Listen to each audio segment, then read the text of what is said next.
Hello everybody and welcome to a Trackalicious stream here on Mondays. We've got the GT4 rookies and the Open Series tonight.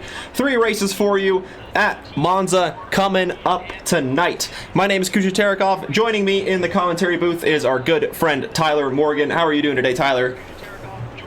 I am doing fantastic. I'm excited to see how all these drivers that we have upcoming for your viewing pleasure in both the rookies and the Open do at Monza. Monza's would think would be an easy circuit with the minimal corners and all the straights, but it is basically 3 chicanes, and you can make or break your lap in those chicanes. So it'll be interesting to see how the drivers navigate it, and we might have a little bit of a surprise in the Open, but the rookies are just how they are right now, and I'm excited to see how it all rolls out.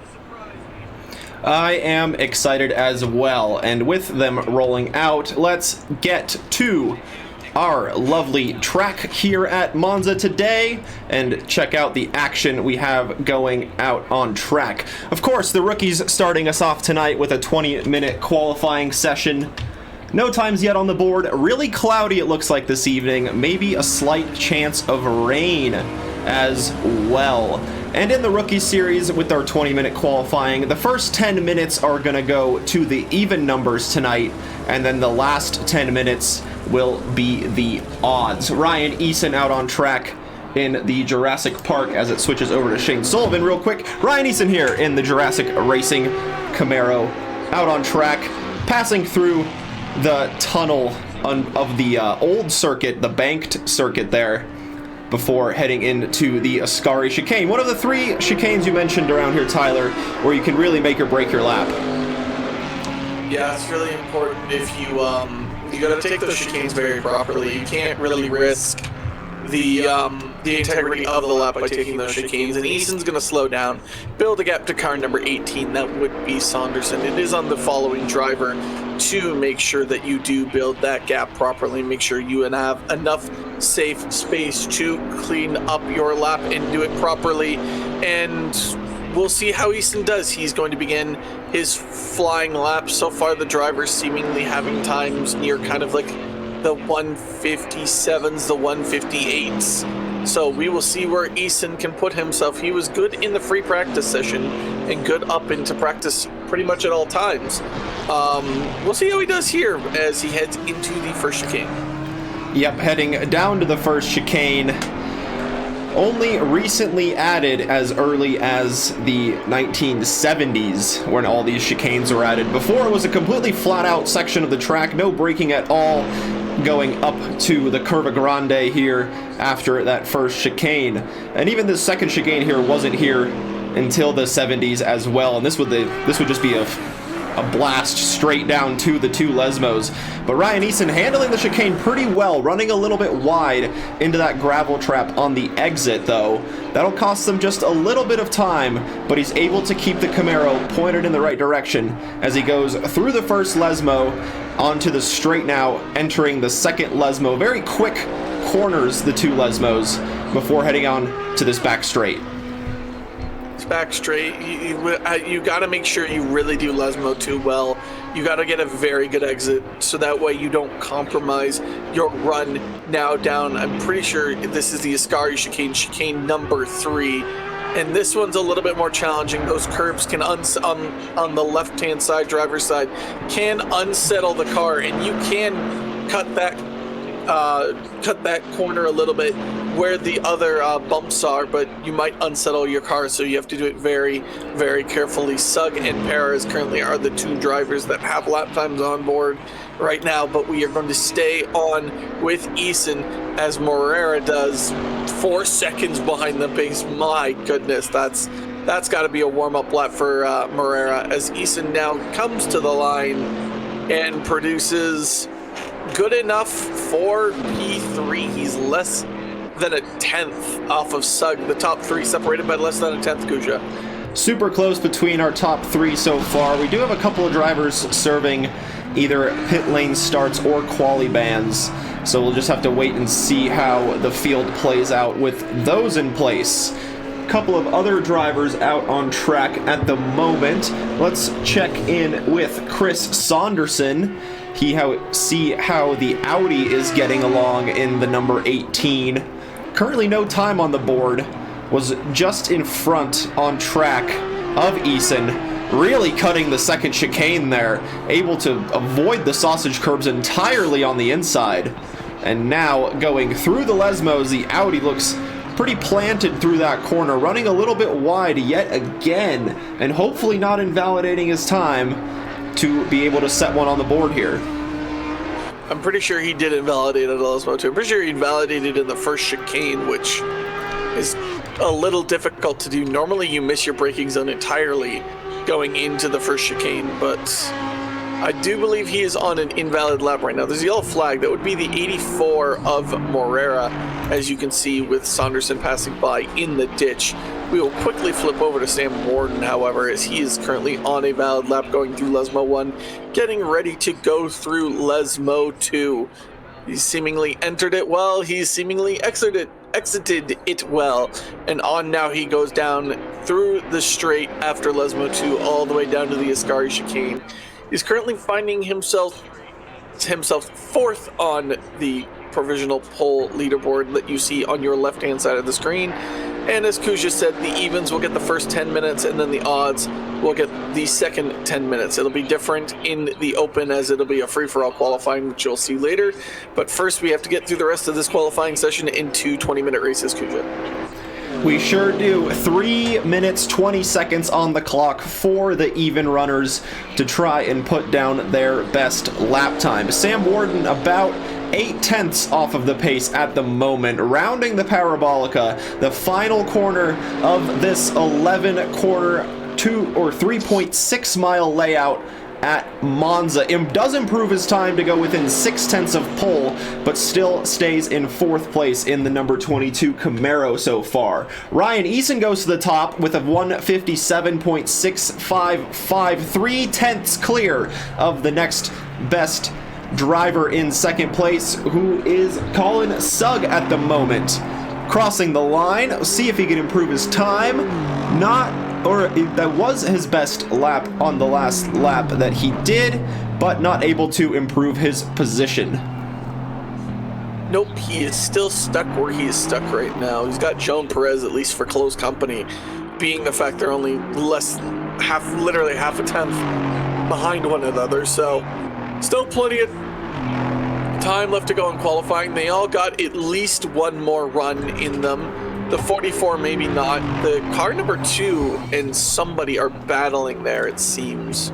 I know it's qualifying, but they're in a little bit of a battle as they exited the Ascari chicane there. I'm pretty sure that's who has an 18 and number 2. They're kind of fighting it out there a little bit at the end, but we'll stick on board with Colin Sugg right now. He's just entering Lesmo 1, getting ready to go Lesmo 2 down the straight and into the Ascari chicane. It's important to make sure you don't invalidate, because especially with the only 10 minutes you get in qualifying, it's important to get a banker lap in. Once you get that banker lap, then you find out what your true pace is. Yeah, it's always good to get any sort of time on the board, whether it is just a banker lap, like you said. I've seen a couple of drivers do that so far, but not quite able to improve on that banker time yet.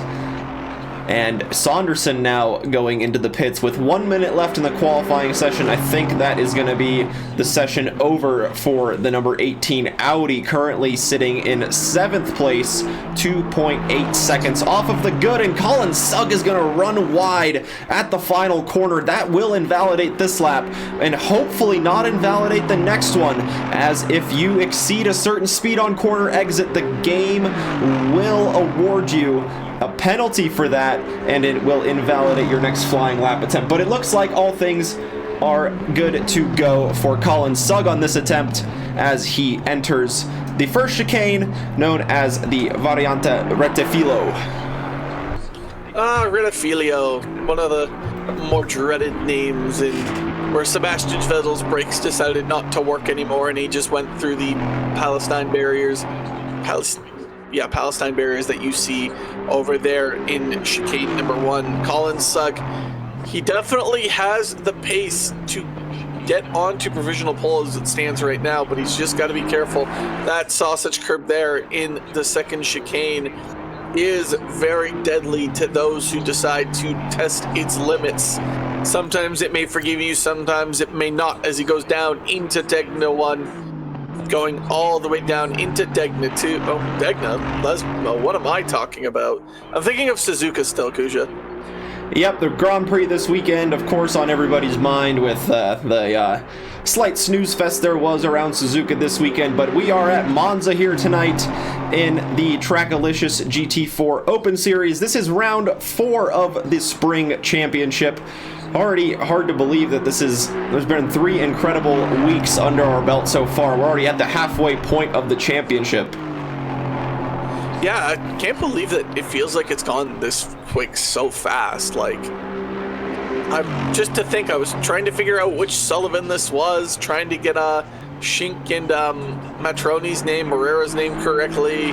Santiago had that amazing save in Hungary. That was definitely my save of the year personally. But let's see if Collins can get a lap. He stayed valid. And yes, he indeed does. He goes on to provisional pole with a 1:57.4. I knew he had that provisional pace in him. He just needed to get a lap in, and he does so here. Yep, he sure does. Right at the end there, able to clear Ryan Eason by about 2.5 tenths. Now, the odd numbers rolling out on track as we are past the 10-minute mark. This will be their outlap here. Shane Sullivan in the 617 BMW. Still rolling around, getting the tires warmed up, getting the brakes warmed up for his first flying lap attempt as he enters the braking zone of the Parabolica. The Parabolica. So many people have crashed out in here. You obviously, most famously, I think it also was either Sebastian Vettel. It was a Ferrari. It was either Vettel or Leclerc that crashed out in the Parabolica that caused the safety car, which allowed Pierre Gasly to win in Monza. So it is definitely going to be a very odd situation as we have the 44 still out on track and fighting with another driver. You'll see that in your screen right there as someone just goes very, very wide, just destroys the barriers as he's going to keep going, it seems, and just keep on trucking. We'll keep riding on board with Shane Sullivan. We'll figure that out later as there is debris littered all over the track. Normally we would get a yellow flag in this instance, or maybe even a red flag, as he just decks another driver, and that's going to ruin a few drivers' laps because the yellow flag isn't what's going to bug them. It's the fact that they're almost stationary out on track there. Yeah, that was a quite bizarre incident. Not really sure what happened there. Maybe just drivers battling for track position. I'm not sure whether there was anything more than that, though. But nonetheless, Shane Sullivan able to avoid the carnage, but surely that'll slow his lap time down a little bit as he had to avoid that going through the Della Raggia chicane. And now up to Ascari, though. 3 corners in a row here, I should say. A right sandwiched between 2 left-handers. The final corner exiting to the left before this pretty long straight once again here at Monza, known as the Temple of Speed. Absolutely massive straightaways separating pretty much 3 chicanes and the Lesmo complex at the top of the L shape. That is what the designers of Monza were kind of looking for. They made a bit of an L attached to an oval in the original designs. But enough about that. More about on-track action. Shane Sullivan not able to set a valid lap, though, having to go out once again. But still, with 5.5 minutes left, that should leave him plenty of time to do so. Yep, and Schink took provisional pole away from Sugg, a 1:57.1. Good enough for provisional pole. No one else has seemingly touched that time yet or gotten into the top 5 out of the odds. Matthew, as long as I'm going to keep making this joke as long as it exists. As long as he keeps fuel in his car, he should be good to go. his lack of fuel at Imola was a devastating heartbreak in front of the Italy fans, and he's hoping to avoid that same situation once again. He sure is. Currently sitting in 7th place, about 1.5 seconds off of pole position, but it is really close in that midfield. Gaining even a couple of tenths can move him a few places higher in the top 10 and maybe even find himself in the top 5. And of course finding himself in a pretty good position, just far enough back from the car in front. The Ginetta there, I believe that is the Ginetta of Cody Groves, currently sitting in 14th place. But perhaps just punching a little bit of air for Matt Hugh, getting a bit more of a top speed advantage going through all of the high-speed straights we have here around Monza. God, Camaro's getting a hole punched out for him. Like, he's just, honestly, just stay in the slipstream of that Ginetta. He's just far enough away where it's not impeding his lap, but he is getting the slipstream effect. Now, it may hurt him in the corners when he needs like all the downforce he can get, but he is getting the toe punched for him, and we'll see if he improves his lap time as Shane Sullivan gets ahead of what I like to call the best of the rest and goes into P8. Matthew across the line does not improve. Yeah, not improving on that lap. We saw him weaving side to side a little bit, so perhaps just trying to find a little bit more air to work with behind the Ginetta of Groves, who's still sitting in 14th place in the number 115. And Rally Dutchy's not too far off the mix here, sitting in 9th place, and a bit of a same situation for him as for Matt Hughes, sitting in a pretty good gap to the cars in front to where they won't be impacting his braking zones, but they sure are punching a nice hole for the Aston Martin going through the straights as the Ginetta has to park it going through the second part of the Della Raggia chicane. Now that releases Matt Hugh into some clean air and Rally Dutchy as well.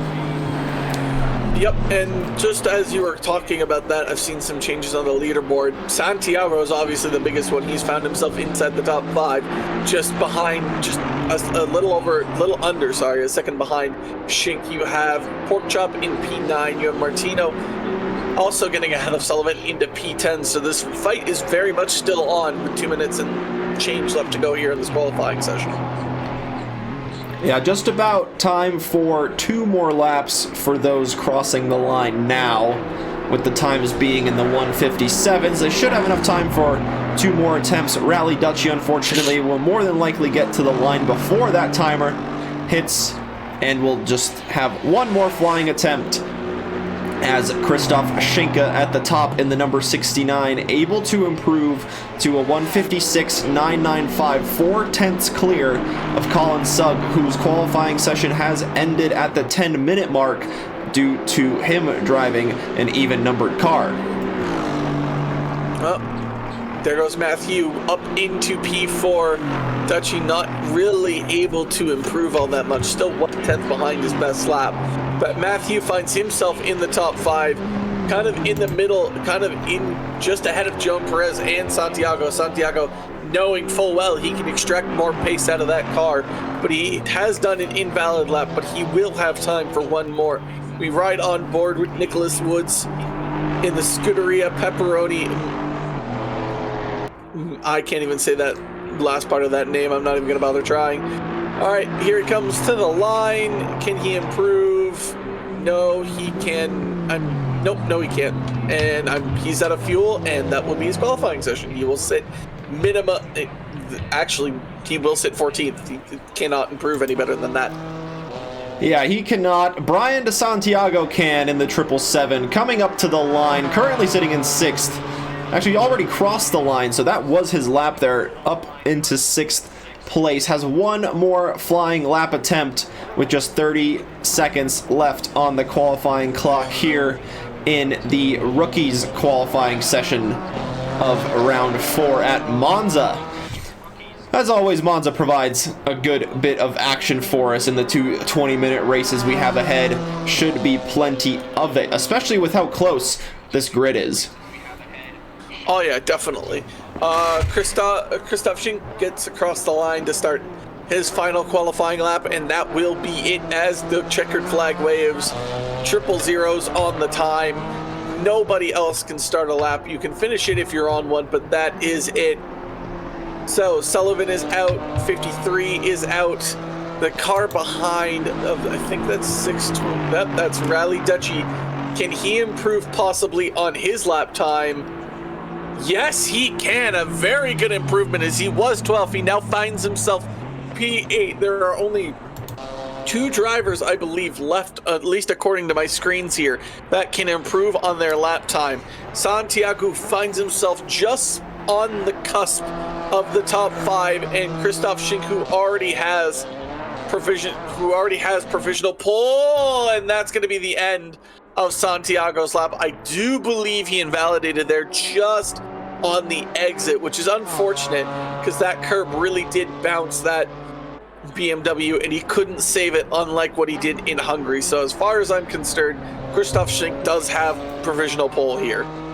He sure does have provisional pole. The lap for De Santiago is still valid. He was improving pretty well up until that point, but that bounce on the curb really sent that car the wrong direction, as he is able to improve his time slightly, but not able to improve his position from 6th place.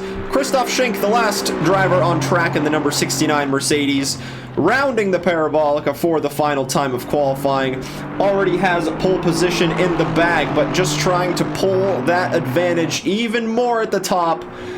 Full power to the line. How quick can Christoph go? He improves it by just a couple hundredths of a second. A 156.992 is your pole position time for the rookies tonight. Very good. Very good so far. And obviously, we know what the best part about this, or at least for me, what the best part about this is going to be. It's going to be turn 1. We're going to see who has, hopefully, all the rookies make it through turn 1 without a scratch, without a bump, without an incident, because that's what we want to see here in the rookies. We want to see everyone race. But it is Monza turn 1, and it is known for its enjoyment. Yeah, we'll see what happens here. Race 1 usually a lot more calm than race 2, so hopefully all of our rookies here will be well behaved for the start of the race. And let's get to the starting grid for races 1 and 2 for the rookies. In pole position, Christoph Schink in the number 69 AMG. We'll start from pole position with a fellow AMG alongside Colin Sugg in the Slug Racing number 34. Keeping them company on the second row is Ryan Eason in the number 2, starting in 3rd place in the Jurassic Racing Camaro. The 2 Camaros will line up alongside each other. Matt Hugh able to improve on his last lap to get up to 4th place in the number 53. Up next, you've got Joan Perez in the number 20 Porsche Motorsport, with Brian De Santiago keeping them company in 6th place. Sam Warden will start in 7th in the V8 Racing Camaro. Rally Dutchy in 8th in the Mad Fox 621 Aston Martin. Max Turbinov in the number 44 AMG starts from 9th place. And Dr. Porkchop will start in the top 10 in 10th place in the Chop Shop Racing number 71. Valerio Martino in the 111, starting in 11th place. A lot of ones on the board there for Valerio.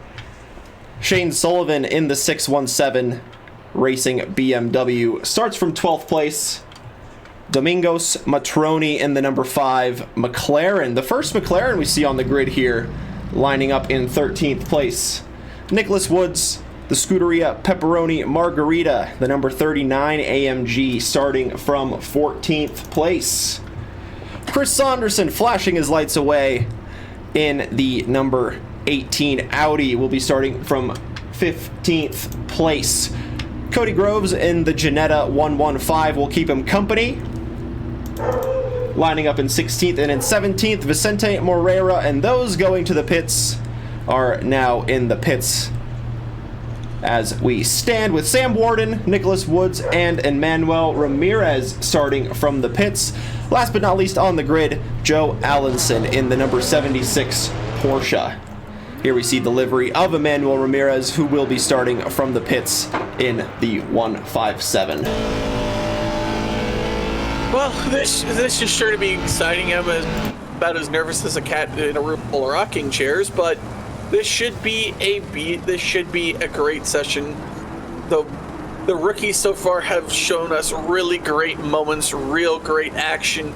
You can look at Hungary, you can look at Suzuka, you can even look at Imola. Imola not as much, but lately, especially in Suzuka and Hungary, we've had really close racing all throughout, especially in the midfield, anywhere from 5th to 10th. We've gotten 4, sometimes even 5 wide into some areas, 3x2, all that's fun stuff. So I'm about as excited as a kid hearing the ice cream truck on a warm summer's day. So we'll see how this goes, Kuja, as they prepare themselves for race number 1. Underway for the formation lap here, a full lap for the rookies to get the tires and the brakes all up to operating temperatures to really be able to send it into turn 1 here at Monza with full confidence on display and trying to get through the whole field cleanly. A few new drivers, I believe, joining us today. A couple of names we have yet to see, and of course, everybody is welcome to join us. Sign-ups are always open on SimGrid. Do check that out if you are interested in joining in the GT4 series or any other series that Trackalicious has to offer. More on those later on. But the race tonight here at Monza, round 4 in the GT4 series for both the rookies and the Open Championships. We've seen, like you said, Tyler, plenty of close, action-packed racing in both of these series so far. 2 20-minute races lie ahead. Do you want to get into your predictions now? Oh, well, I was hoping you would avoid those predictions, man. Okay. I think there won't be an incident turn 1 in one of the races. I think that's a safe bet. I think you'll have Santiago at podium from 6th place, and then I think you will have Morera finish in the top 5 from 15th. I think that's what I'm going to go with. Those are my 3 predictions for the rookies. Yep, some solid predictions at the start here. Rounding out the end of the formation lap here, our rookies will line up on the grid now, 2x2, all the way from 1st to 16th with Sam Warden, Woods, and Ramirez in 17th, 18th, and 19th, all serving penalties and starting from the pits.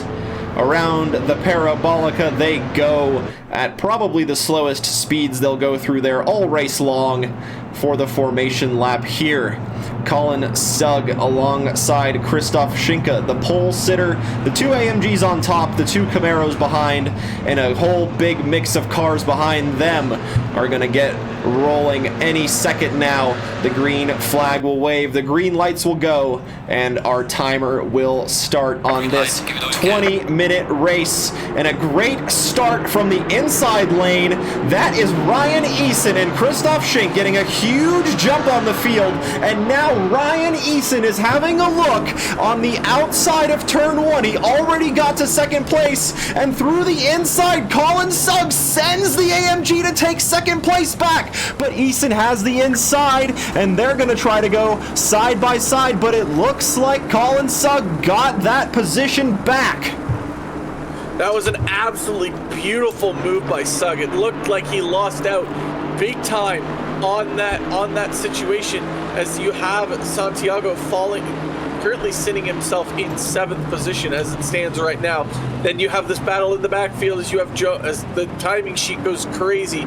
Joan Perez goes up the inside, mounts the sausage curb. That's going to allow the car behind to get by. He's put himself in the grass. You have Sullivan getting himself ahead. We're going to have 3 wide into Lesmo 1 here. 3 cars don't exactly fit here, but somehow they're managing. Now they're going to go 2 by 2. As you have the 111 of Martino and you have Joan Perez fighting it out. Perez goes extremely deep into the grass, folks.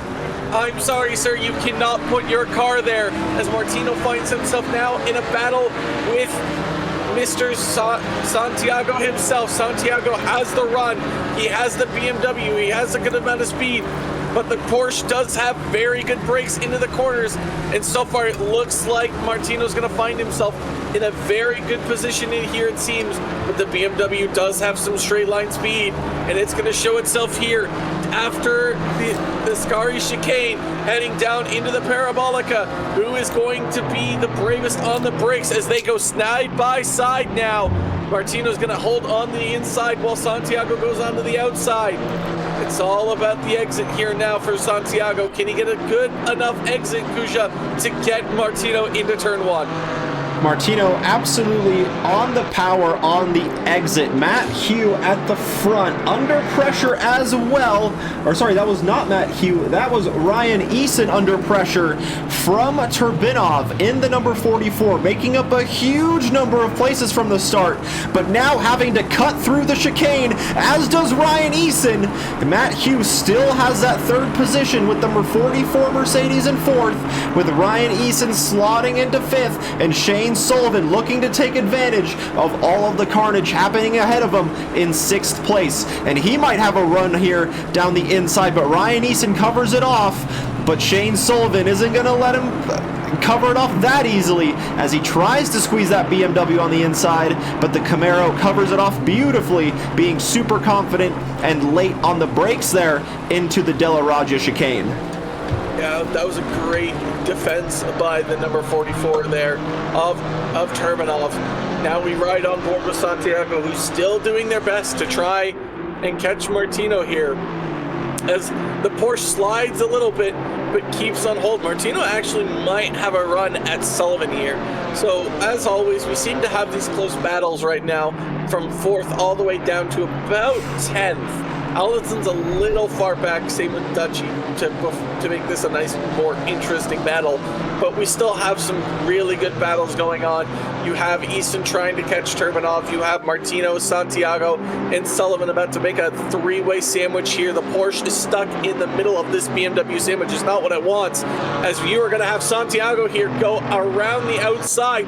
Sullivan's also at risk here. He's not really giving Martino a chance to...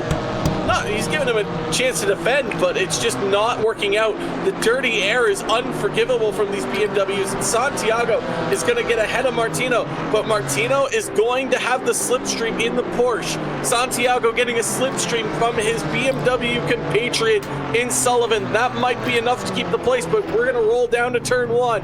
Is Martino going to make a lunge? Is he going to keep it safe? Nope, he is going to go for a lunge, and he is going to hit Sullivan in the back, and that's going to allow Santiago to take both of those positions.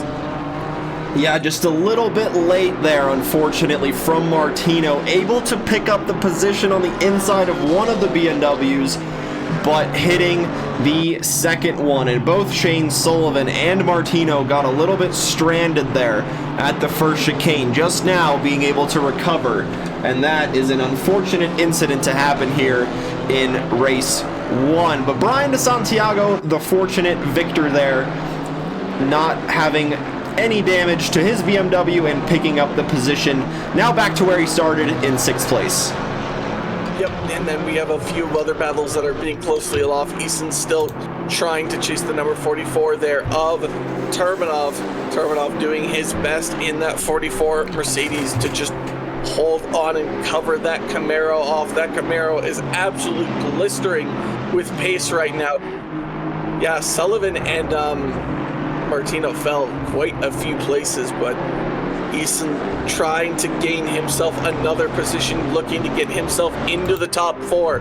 He is right on the back of that Mercedes, but I do believe that Mercedes is going to be doing just enough every time to hold back that Camaro, and we'll see how this Camaro gets an exit. Oh, he's drifting a little bit, folks. So he is not going to have as good of an exit, and that might put him into the clutches of Santiago. Yeah, certainly drifting on the exit of the Parabolica will cost you a huge amount of time down this absolutely long start-finish straight at Monza. Now, more so, I would say, in the clutches of De Santiago behind than he is attacking the AMG in front, and now under immense pressure from De Santiago, who seems to have picked up a huge amount of time into that braking zone at turn 1. The Camaro not having the best brakes tonight, with him losing the position at the start under braking as well to Sug after that really good getaway, able to move up into second, but once it came down to the brakes, the AMG had it covered off, and now dipping a wheel into the grass, that certainly won't help him around the lap either.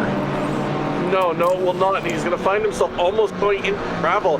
That's going to allow Santiago at least the chance to get a better exit, taking the outside lane, getting a better exit so that he can follow behind.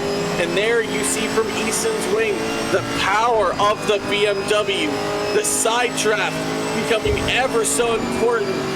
The BMW pulls, then the Camaro pulls. Let's see who's going to come into the Ascaris ahead. So far it is Eason. The importance of the BMW to get a better exit here out of the Ascaris is paramount. That BMW shaking violently as he goes over the curbs, attempting to put the power on.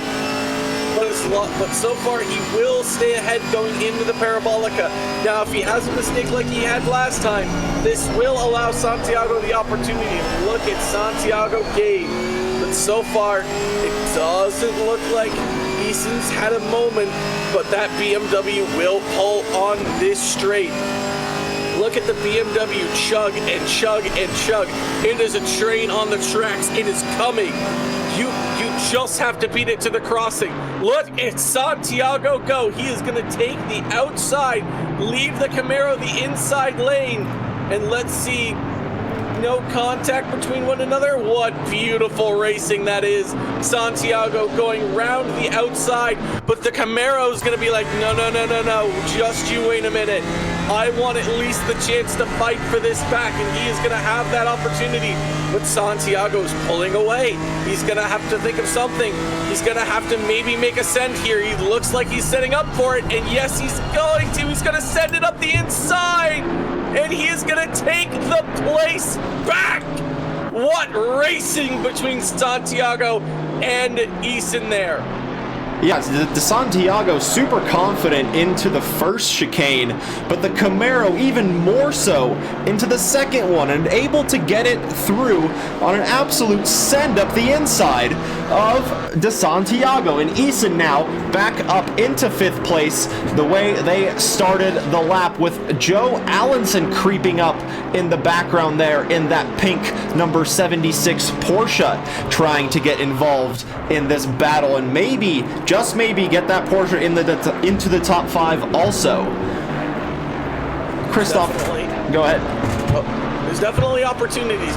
You have some really tight battles right now in the back. Right now you have Dutchy, Martino, Pork Chop all battling it out, it seems, for that what would be 8th place position, as they're trying to catch Matroni there. But again, here comes Santi. Oh, is that Turbanov that's had it off? It's seemingly so, as Eason now finds himself in 4th position, and Santiago's going to find himself now in 5th position.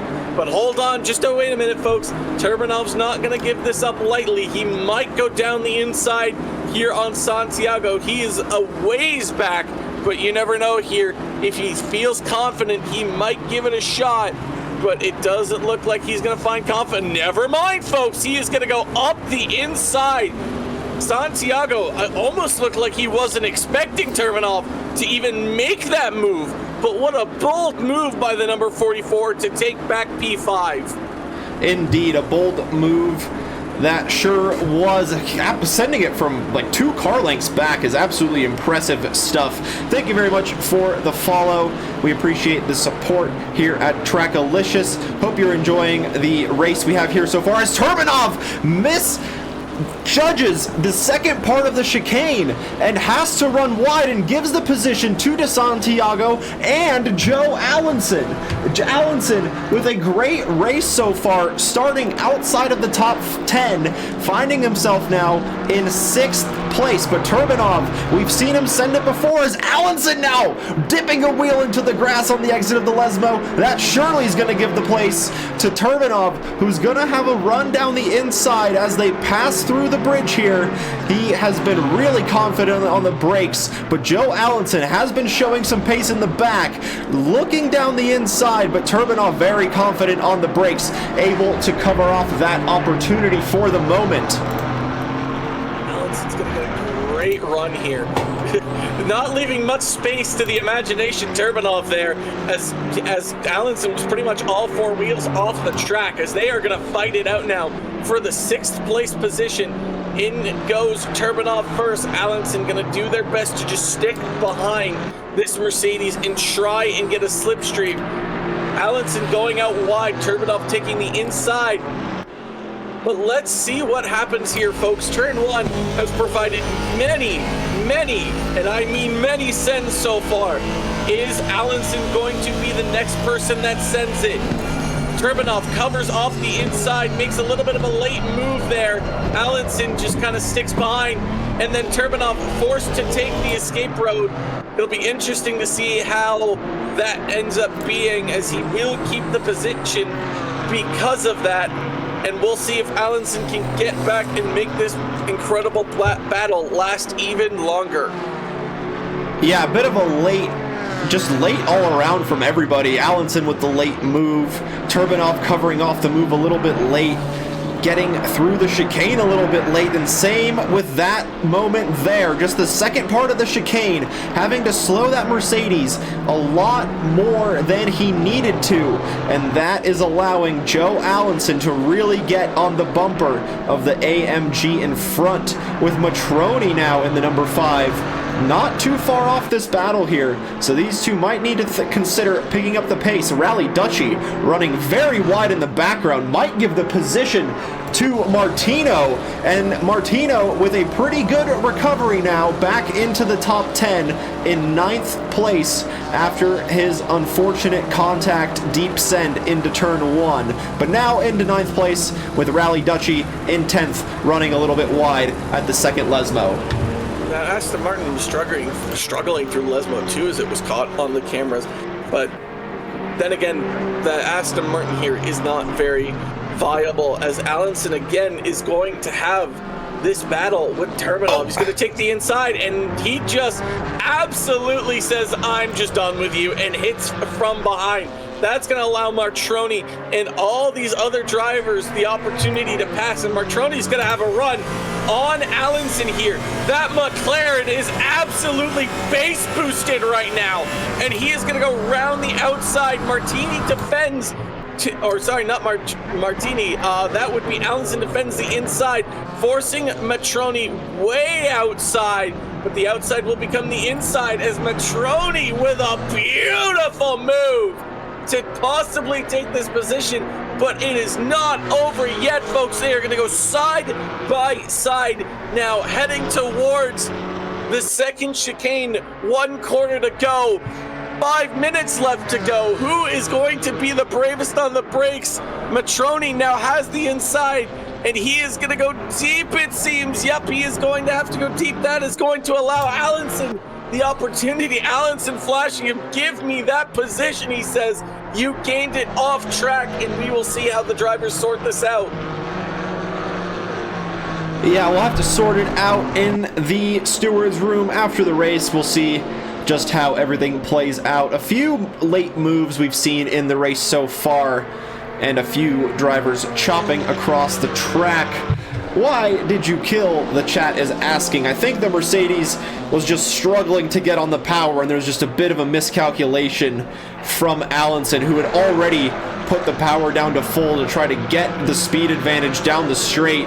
Just didn't quite calculate where the AMG was going to be and how much speed it was going to carry.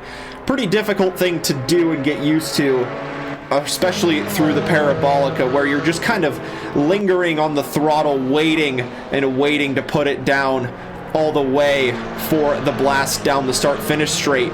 Domingos Matroni with a fantastic move, though, into turn 1, able to get 6th place away from Alonson and moves the McLaren up the field. Both those two drivers started pretty far back down on the grid. I believe both of them were outside the top 10 and now finding themselves in 6th and 7th respectively. Yeah, no, what an excellent drive. It just proves to show if you can keep your nose clean and you can stay out of incidences and just keep yourself on track, you'll find great success. And obviously that's what we want. We want all these drivers to succeed and find amazing pace and have these great battles. And so far we've been kind of a little bit spoiled with these battles so far. We're kind of entering a little bit of a slow period here, it seems, this battle being not the only battle but one of the more prominent battles, as you are going to have Easton and Santiago getting a little bit close, it seems. Santiago trying to maybe get 4th, but he is still 8/10 back. Alonson wanting that 6th place position back. He seems still a little heated from the Lesbo 2 incident a lap ago, and there may be a quick time, 2 laps remaining. So if Alonson wants this position, and obviously I would rather take the position on track than let the stewards hand it to me. Here's the opportunity. Alonson is going to go into the Ascari chicane with Matroni, not side by side, but bumper to bumper. He can probably sniff what he had for lunch, and if I'm gonna guess, it was probably pasta. It has to be, especially around Italy. And the 44 with another yellow flag there at the exit of the second Lesmo going slowly. And Rally Duchy also dropping a few places. Alonson having a look on the inside of the Parabolica, but Matroni not giving him any room at all to think about sending that Porsche through just yet. Nope, still plenty of time. And here is, I wonder if Alonson's going to make a very, I'll call it, interesting move here.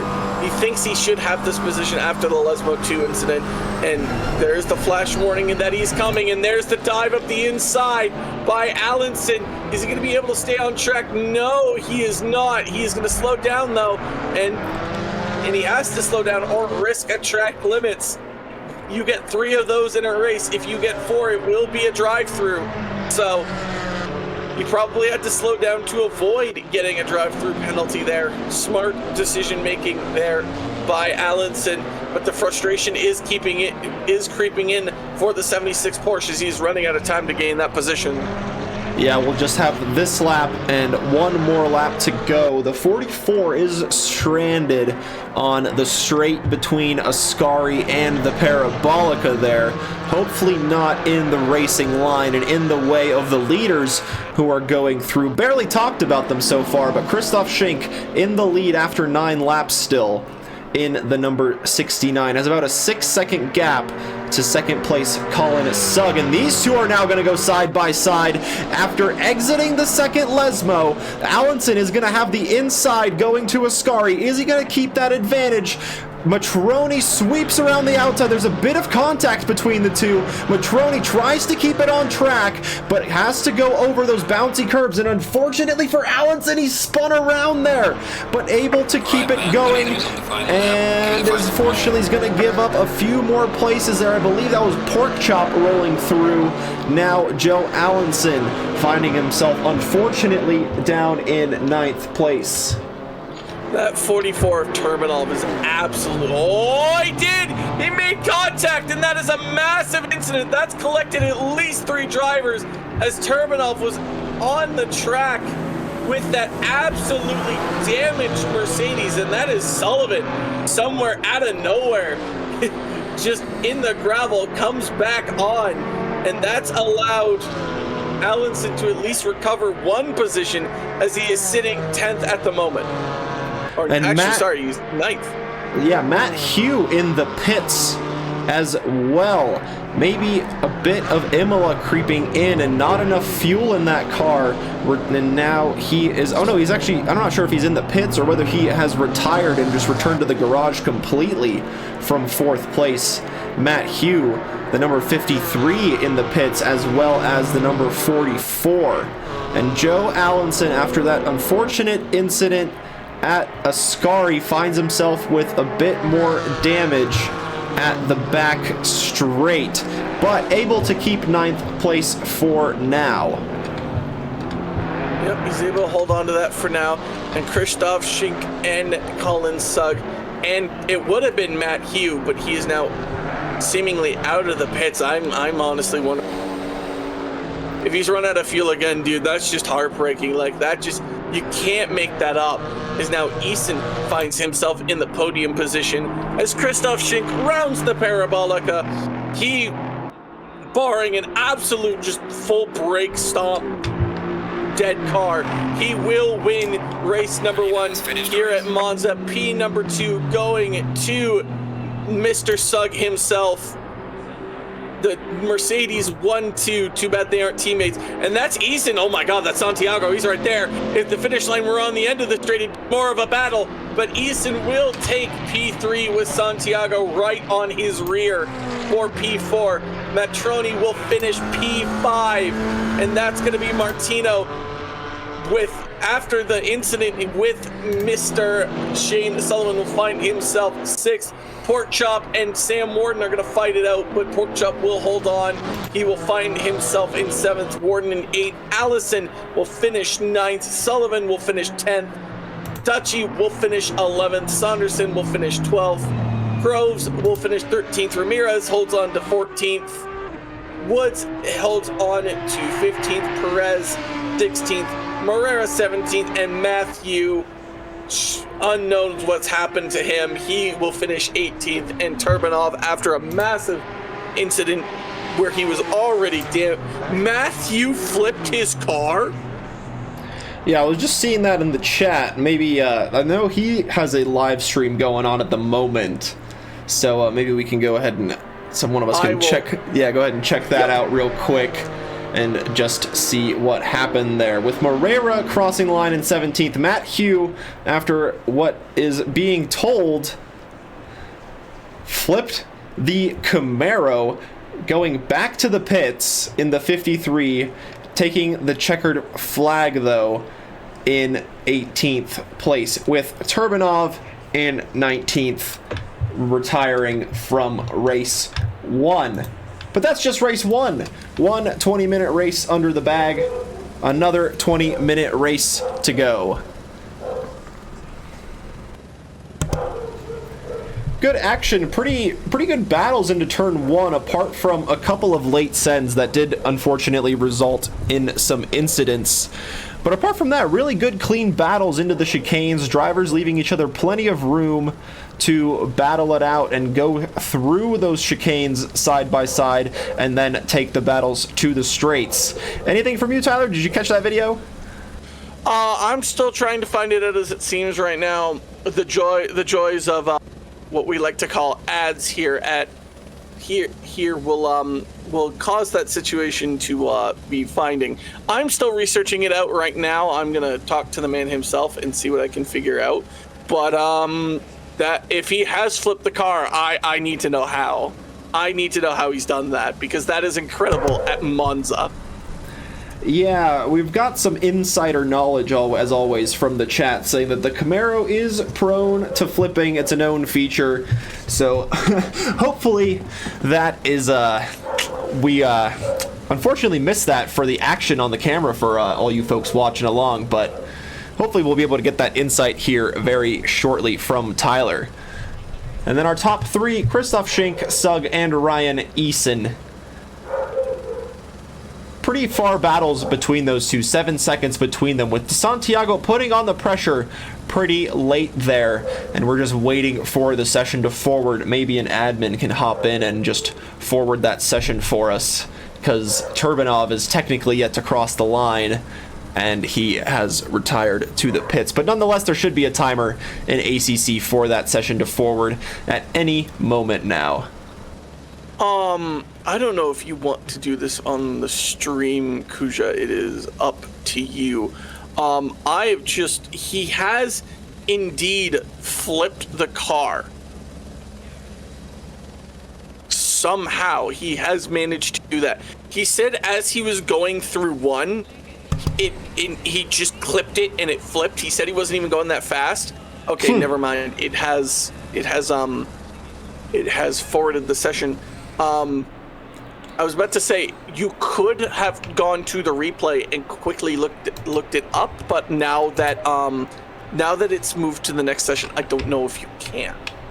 Yeah, I don't think so now that we've moved on to the session, but I'm pretty sure Matt Hugh was streaming, so if everybody wants to go check out his stream and see exactly what went on there, and we can maybe take a look at the end of the race if we have a bit of time before the Open Series, but I unfortunately don't think we will.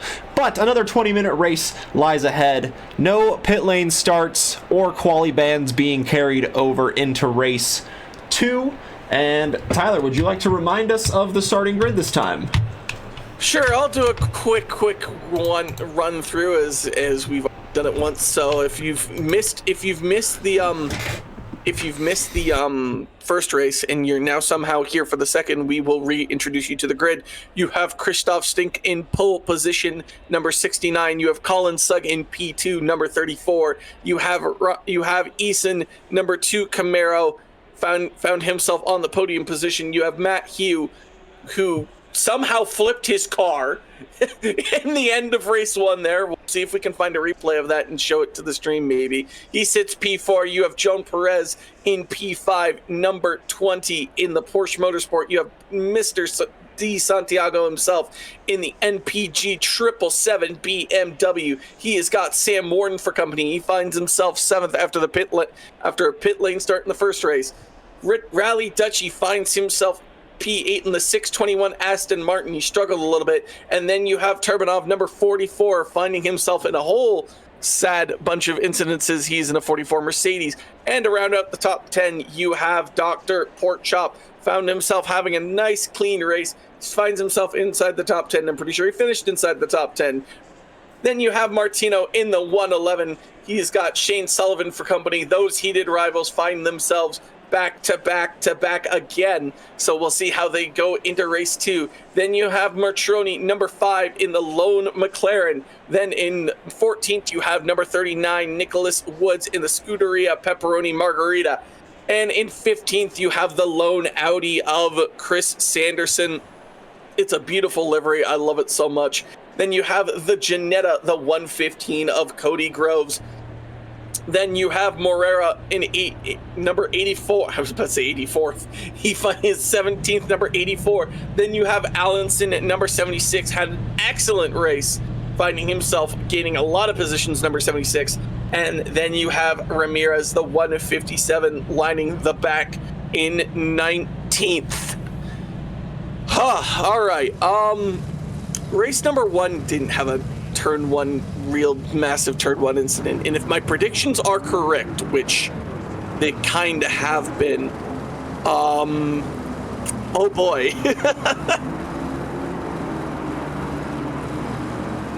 Things are going to get scary, Kuja. Indeed. Yeah, chat. Yes, these are the GT4 classes for those of you asking. Thank you all for watching along as well. Sorry for a second there, Tyler. Forgot my mic was muted for a second. But yes, thanks for carrying on. Nonetheless, yeah, race 1 with just a couple of incidents in turn 1 involving just 2 or 3 drivers, but nothing major.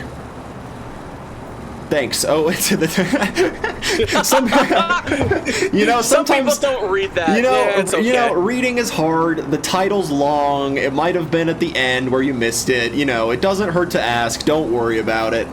Feel free to ask any questions in the chat. We are also bad at reading. I'm just bad in general. Like I've called Sullivan the wrong Sullivan at least 4 times this season. I think it was all in all at Imola. I haven't gotten him messed up since, but just you wait. I will find time to mess up this man and confuse him with Scott. But right now, he is shade at the moment. I swear they're the same person. They've raced the same race, but they're the same person. He has just 2 controllers. I'm telling you that I'm not going crazy. Tyler is starting the Sullivan conspiracy here tonight, folks. You heard it here first. Here at race 2 around Monza, and what's been an absolutely epic Rookies Championship so far. These 2 20-minute races back-to-back always provide so much action on Monday nights for us all to watch here at Trackalicious. Alex Hansen redeeming a hydrate. Thanks very much, sir. Gonna take a sip of my tea here. Oh, here we go. Much needed, Alex. Thank you very much. Always tough to keep up with the action. So much of it going on here in a 19-car grid. Up and down the field. Yeah, like we said, no pit lane starts this time. All of those were already served in the previous race, same as the quali bans. So all 19 drivers will be rolling for the formation lap and taking the grid start this time. Yep, it'll be interesting to see how that adds a different layer of dynamic, knowing that 3 extra cars will be on the grid, as Sam Warden, who had a pit lane start, will find himself in 7th, and then I'm pretty sure it was Groves and Allison, who also had a pit lane start.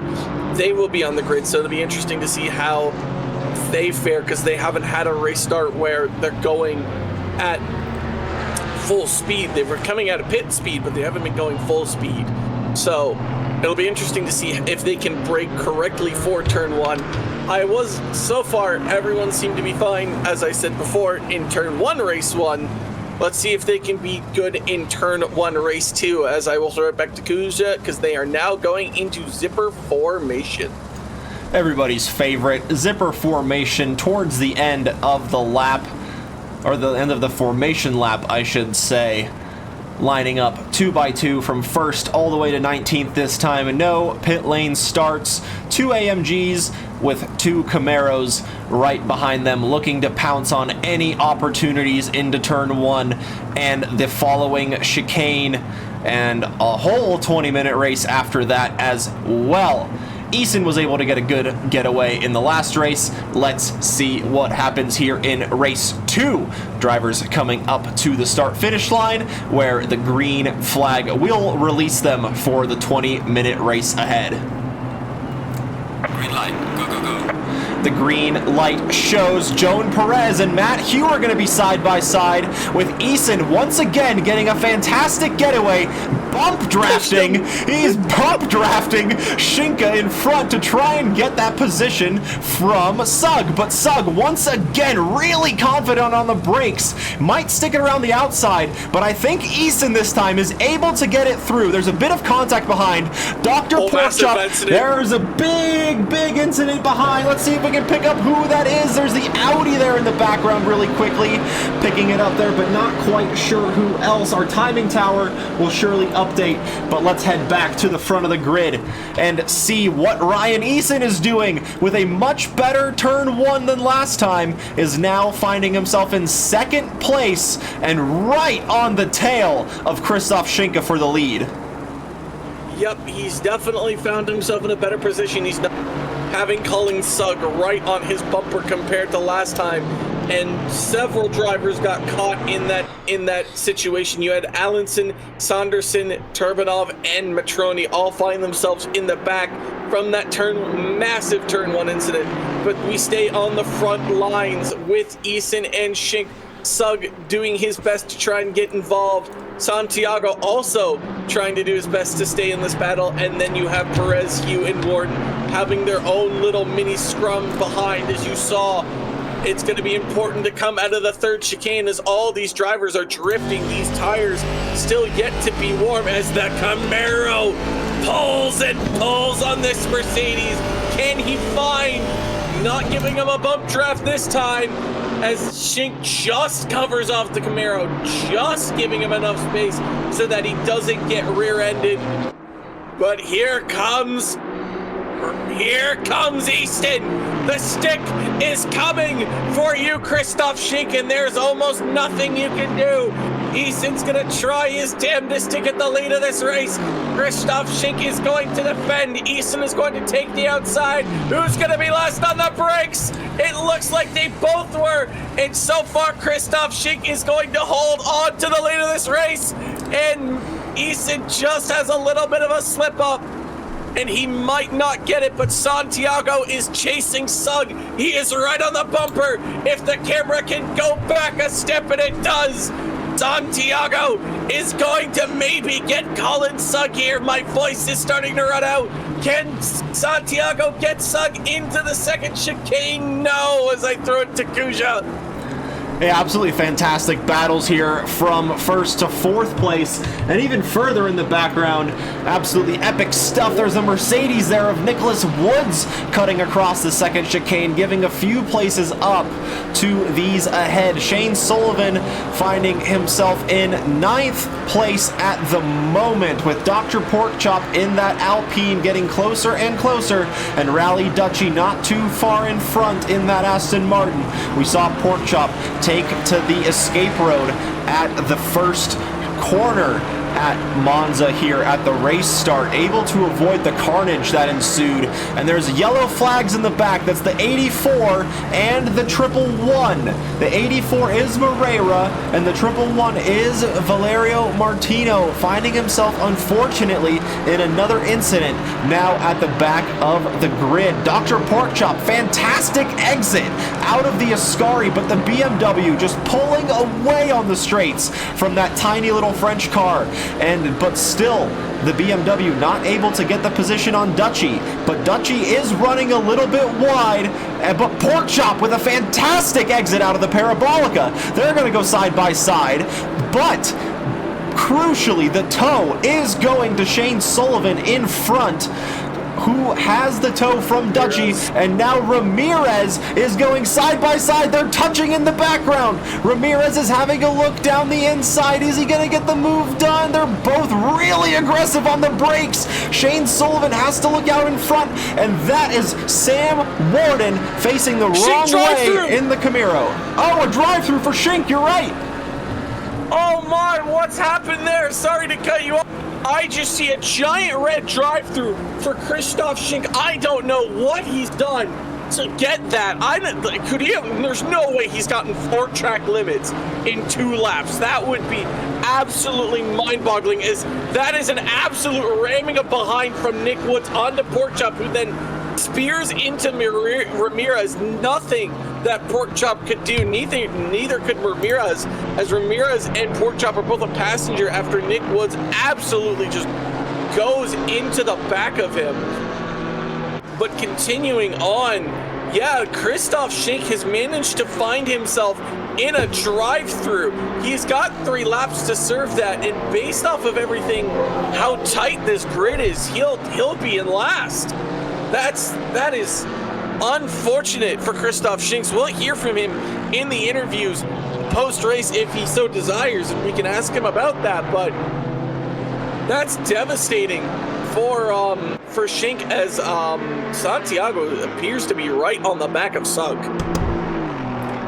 Good battles all the way up and down the grid, but yeah, more than likely Christoph Schink just having to take the escape road somewhere and just cutting the corner too much and not letting himself recover in time to not get that drive-through penalty, and he is going to go into the pits and serve it right away. And like you said, with how tight the grid is, more than likely will throw him out right near the back of the grid, as this promotes Colin Sugg to second place and DeSantiago onto that final podium position. But those final positions are not settled yet, with DeSantiago right on the tail of the AMG in second place. We can see from the wing just how close the BMW is getting. Is he going to have a look down the inside of turn 2? Or sorry, the second chicane, I mean. Not quite this time. Ryan Eason taking the curbs pretty heavily, and this time around, the Camaro stays on all 4 wheels, with DeSantiago applying so much pressure to Sugg. Sugg was able to pretty much run away in second place, had a 7-second lead over the final podium sitter last time out in a bit more of a challenging race this time with DeSantiago right on his tail. The drivers have already almost kind of spread out over a second. We didn't have that until late in the race. So this battle is the closest battle we have right now. Any closer and they'd be touching. And Santiago looks like he's gotten a better exit on Colin Sugg. However, this Mercedes is just an absolute all-around good vehicle, as that is almost a double move there by Sugg, taking the inside, going to the outside, as they almost touch there, Santiago and Sugg. But good racing all the way around. Santiago is going to get in the slipstream of Colin Sugg.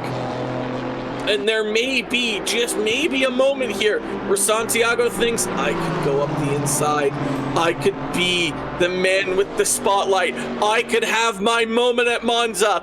Is Santiago going to achieve his moment, or is Colin Sugg going to ruin it? And Sugg ruins it by being an absolute good defender and forcing Santiago to wait just possibly a little bit longer. Yeah, brilliant move from Colin Sugg, just defending that inside line through the Parabolica and into the first chicane, but might be vulnerable here into the second chicane. DeSantiago opting not to go on the inside just yet, and still dropping into the back of the Mercedes, not pulling the move just yet, as these two are about 3 seconds behind the lead of Ryan Eason out in front. DeSantiago desperately trying to get through, but the Mercedes absolutely confident on the brakes at the moment. The 84 of Moreira into the pits as well in the back of the field. Christoph Schenk able to get a few places back, moving up now into 16th place after serving his drive-through. DeSantiago at the after the exit of the Lesmos, going into Ascari, has a good run once again, but a beautiful defensive positioning from Colin Sugg, not giving him any opportunities to send it down the inside. Eason's got to be a little bit careful. He can't risk a few more of those little track adventures, as you saw. He kicked up a little bit of dirt there on the exit of the Ascari chicane, as Santiago continues to look for this move, just seemingly isn't coming to fruition for him. But like I said, Easton has to be careful. He doesn't have two more of those excursions. He has the race lead. He can just almost cruise, but Sugg and Santiago are almost pulling each other closer and closer to him. So it'd be interesting to see if Santiago gets a great slipstream here, and he is going to pick the outside as his lane. Sugg defends it again, pretty much Control C, Control V. Sugg is not going to make that corner, and Sugg is going to take to the escape road. And we'll see if Santiago can get that time back. And hopefully he can, because that battle was incredible. There's really no other close battles that are going on right now other than Schenk trying to claw his way through the field. And I do believe he has gotten past Saunderson. Yeah, Christoph Schenk. Oh, and a drift from DeSantiago, heavy under the first part of this Della Raja chicane, able to recover, but then hitting the curbing on the second part, I should say, and keeping the BMW out of the barrier and keeping it rolling out on track. And a stop-go 30 for Moreira for speeding in the pit lane. Unfortunately for Brian DeSantiago, that's cost him a good number of places, now dropping back to 7th place behind fellow BMW driver Shane Sullivan.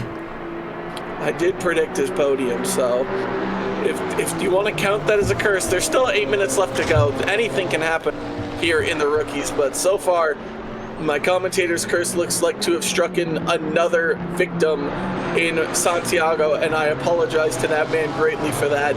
But he still has a chance to have a strong finish, maybe even find himself inside the top 5, as he's going to try his best to get his fellow BMW compatriot, Mr. Sullivan, Shane Sullivan. Can he find the chance? Rally Dutchy, who seemingly struggled in race 1 with that Aston now finds himself in the top 5. An absolutely stellar drive from him, as he is now trying simply to defend try and catch Joan Perez. But so far, seemingly no luck ahead, as Santiago looks as to try and get Mr. Sullivan here. It is the same car, it is the same manufacturer, but how is the slipstream going to work out for the 777? He's going to position himself on the inside this time, trying to outbrake Mr. Sullivan himself. And so far, they seem to be going nice side by side, and off they both go out of chicane number 1, still side by side. Advantage going to Mr. Santiago, but Sullivan is by no means out of this fight just yet. He will have a chance in the second chicane, as he's currently holding the inside position. If I was Santiago, I'd cut across right now, defend that inside position. Sullivan is going to maybe sniff it out, but he is going to have to ride that curb on the inside and upset the car, but he's somehow still there. I can't believe this is happening. How are you still doing this? But so far, now I think Santiago's going to run away with this P6 position as he tries to catch Joan Perez, who seemingly has lost the position to Rally Touchy up ahead. Yeah, just at the beginning of the lap, Joan Perez cut across the second part of the first chicane and gave the position up to Rally Dutchy, who slides that 621 up into 4th place now. I hope you can. I've added apparently a tally to the curse thing, so I'm hopeful that if Santiago finds himself hopefully getting himself back into that podium position, that curse can be removed. But now, just after Santiago gets ahead, Sam Warden in the Camaro is going to fancy an opportunity here to get past the BMWs. He's going to take the inside line, and no, he's not. He is just going to follow behind Mr. Sullivan right now. Schink gets the fastest lap so far in this session. He is going to have Turbanov shortly for company, basically running at this pace. And here goes Santiago on Joan Perez up ahead. Sam Warden also trying to go for Sullivan up ahead. Joan Perez defending the inside, defending that top 5 that is so sorely sought. And Santiago is just better on the brakes. Finds himself absolutely making a beautiful move into turn 1 to get that top 5 position. What a move by Santiago. Yeah, really confident on the brakes. We've seen it a couple times from De Santiago. Unfortunately, in the second chicane, a little bit too confident, running a little bit deep and making that mistake, but able to recover really well so far in the few laps after that mistake, as Joan Perez giving the inside to Sullivan and hopping over the curbs, gives the position to Warden. Shane Sullivan ran super deep on the brakes there and had to cut across that entire complex, but able to avoid all of the other drivers, and no one was taken out. But Joan Perez, unfortunately, hitting the curbing on the exit of the chicane and dropping back now behind Dr. Porkchop in 9th place. And there's Nicholas Woods in another car. That was Turbanov, I believe. I believe that was the 44 of Turbanov hitting the wall on the exit of the Lesmo. Yes, it's the 44 going slowly. That is a moment that was just caught on the edge of the camera. That could not have gotten any more cut off, as you just see the 44 Mercedes slowly turning as the camera cut away. So Sam it was Warden, 2 of them. Nicholas Woods was the lead Mercedes. He was sliding, and then there was a Mercedes 2 cars behind that did the same thing but wasn't able to save the slide. I did not see. All I just saw was a Mercedes going from my vantage point. And you actually, going back to the second chicane, you actually had Sam Warden, who picked up 3 positions because of that on Perez, Porkchop, and Sullivan. Porkchop actually picked up a place on Perez, but not on Sullivan. The BMW just a little too strong for speed, it seems. And now Rally Dutchy has to defend from Santiago. He's got 2 or so laps to do it. Now, is that an Alpine behind him? I actually can't tell. That might be. Yeah, Perez and Porkchop are battling here for 8th and 9th. Okay, because the timing screens have not updated yet. So Joan Perez seemingly has gotten past Pork Chop for 8th place, but they are in an Alpine as Joan Perez is struggling, it seems, through that second chicane, not getting the braking zone right at all, it seems. The Alpine will be stronger in the second sector with the Lesmos, with it being an Alpine and all of that. So, be interesting to see. The straight line speed of the Alpine doesn't really work. We just had a car crash there, but maybe he can get a slipstream from the Porsche. The Porsche not as fast as the BMW, as fast as the Camaro, so there is a chance for this tiny little French, can't say those words on stream, to get a position here as Joan Perez is seemingly struggling as he is gonna, he's just eating those curbs up for breakfast. The Alpine getting a very nice exit as we had a little bit of a moment there with the two cars. Sugg is not catching Easton, but he's at least keeping him on notice as we will have at least 2 more laps left to go of race number 2 before we move on. I'm pretty sure that's Schink on Nicholas Woods in the background there, from what my timing screens are telling me. And yes, he has indeed gotten past. So the 84 is stop go is cleared. However, he is all the way at the back of the grid, which is unfortunate for Morera. I was hoping he would have a better race, but he has not. And so far, everything seems to hold itself together right now as he goes wide again and almost stops on the track, but he doesn't. And so many people are going to benefit. Pork Chop, Allison, Schink, maybe even Nicholas Woods may benefit. Joan Perez seemingly struggling right now as we are being raided, apparently. Yeah, we've got a raid from IB Schofield with 18 people. Thank you guys for the support here at Tracklicious. Hope you guys had a nice stream. And let us know how your stream went. What did you guys stream tonight? Glad you are able to join us here tonight. We've got the GT4 race of the rookies going on right now. This is race 2, just about finishing out. Rally Dutchy making a mistake. De Santiago moving on through into 4th place. And Sam Warden lurking pretty close behind in the distance. Not too far off the back of the Aston Martin, trying to get up into the top 5 is Sam Warden after having a pit lane start in race 1. Not having the same fate in race 2. Did Monza and died at the chicane, then Watkins Glen was perfect, finish P2. Congrats on the P2 finish. And unfortunately, a couple of those drivers here in the race tonight at Monza not able to avoid the same fate as you, having a bit of contact in a few of the chicanes. But we've also seen some absolutely spectacular side-by-side action where you wouldn't really expect 2 cars to fit, but these rookies were able to do it and show us that they're not really rookies. They're just new to the game, let's say. New to the game, honestly, isn't the word I would say. They're just less confident on the brakes in certain situations. Be more confident. Yeah, it's been a little bit of a hairier race 2 than it was race 1, but that's what you expect.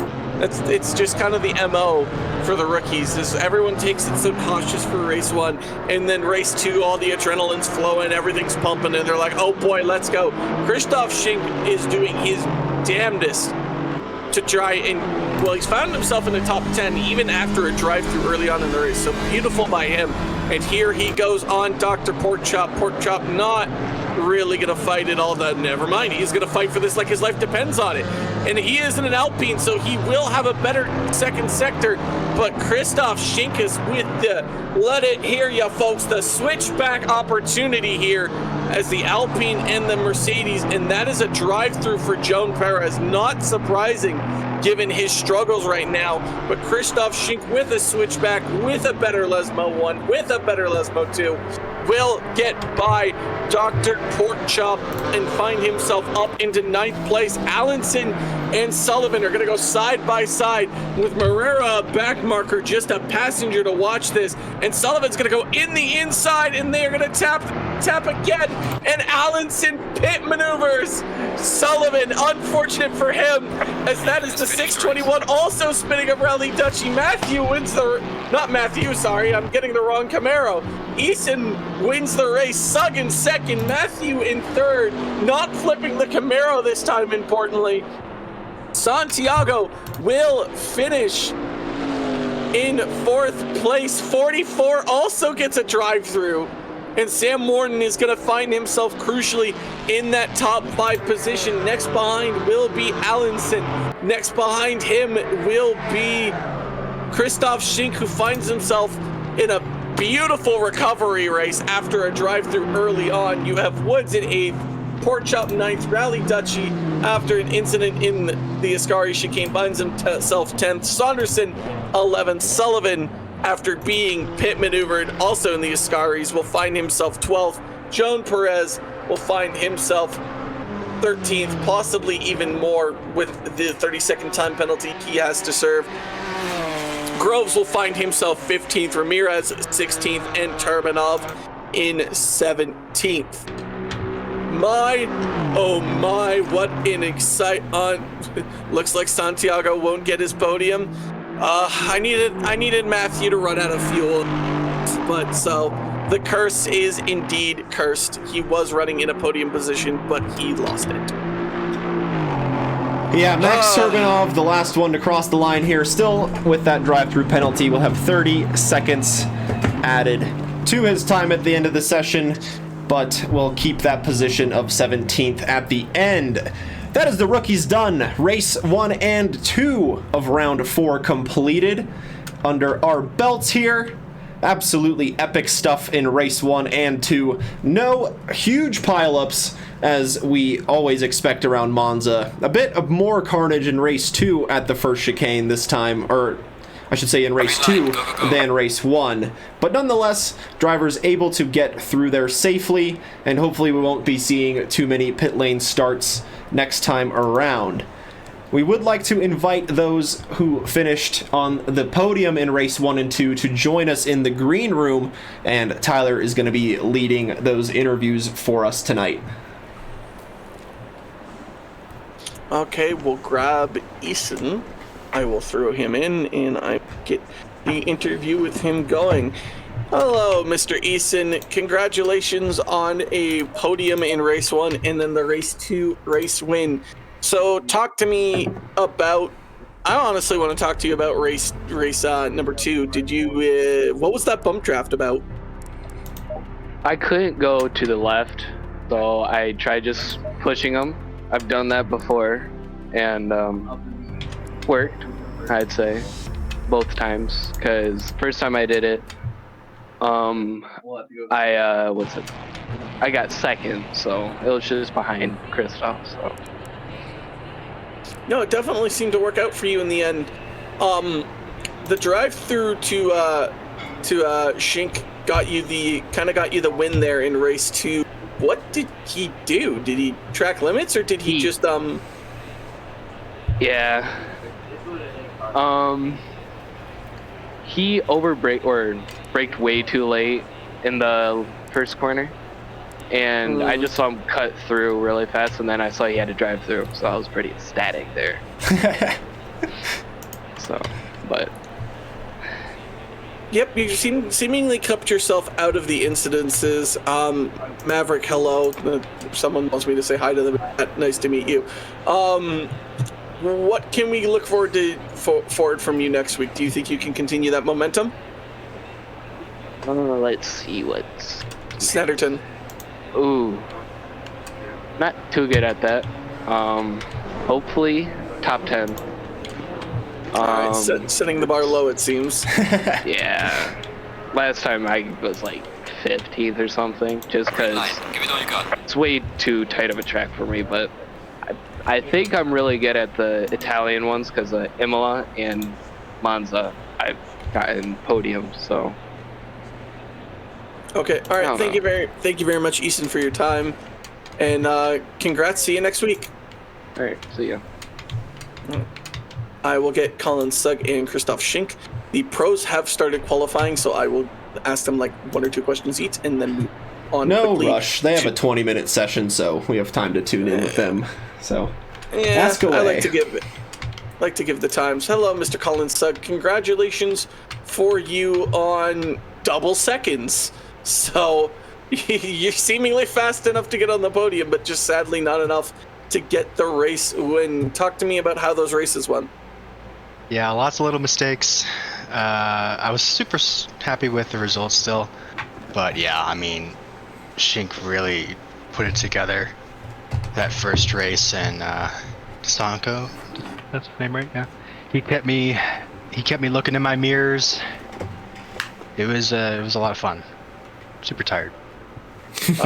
You sound absolutely tired. You sound like you've just been like fighting a marathon, and yeah, two second places, 40 minutes. I'll do that to you. Are you gonna do the pro race tonight? Yes, I am. I'm got my water, and yeah, we'll see how that goes. What do you expect from yourself in the pro race tonight? I hope to be mid-pack and no crashes. That is always the hope. All right. Well, you had yourself a good few races, kept yourself clean, kept out of the incidences. Congratulations to you on your double second. And what do you think we can expect from you next week at Snetterton? Ooh, Snetty. That one's a tough one. I performed okay last year. Got pretty lucky with some injuries, so I'm going to stay as consistent as I can. Try not to hit those lovely sausage curbs, because yeah, Snetty will be interesting, but I'm pumped. All right, I will let you get qualifying for the pro session. Congratulations. Thank you very much. All right. And finally, the last man, and that will be Christoph Schenk. Hello, Mr. Christoph. How are you? Oh, I'm pretty good, thank you. How are you guys? I'm not doing too bad. I think Kuja's doing all right. I think he's just relaxing, taking some sips of his water while I run interview. While I run the interviews. Pretty chill. So that first race, you kind of just ran away. There really wasn't much. You survived turn one, and then you kind of just took away from there, not really worrying about it. The second race, Easton decided to bump draft you, which was absolutely hilarious to us in the broadcast booth. And then you got a drive-through. Talk to me what happened there. Yeah, so unfortunately, when he bump draft me, he gave me some rear damage. And on a zero-wing setup, that was not very good. But that wasn't the reason I missed. I just missed my braking point. I was looking at the side, as we were approaching the braking point, and then I just missed it.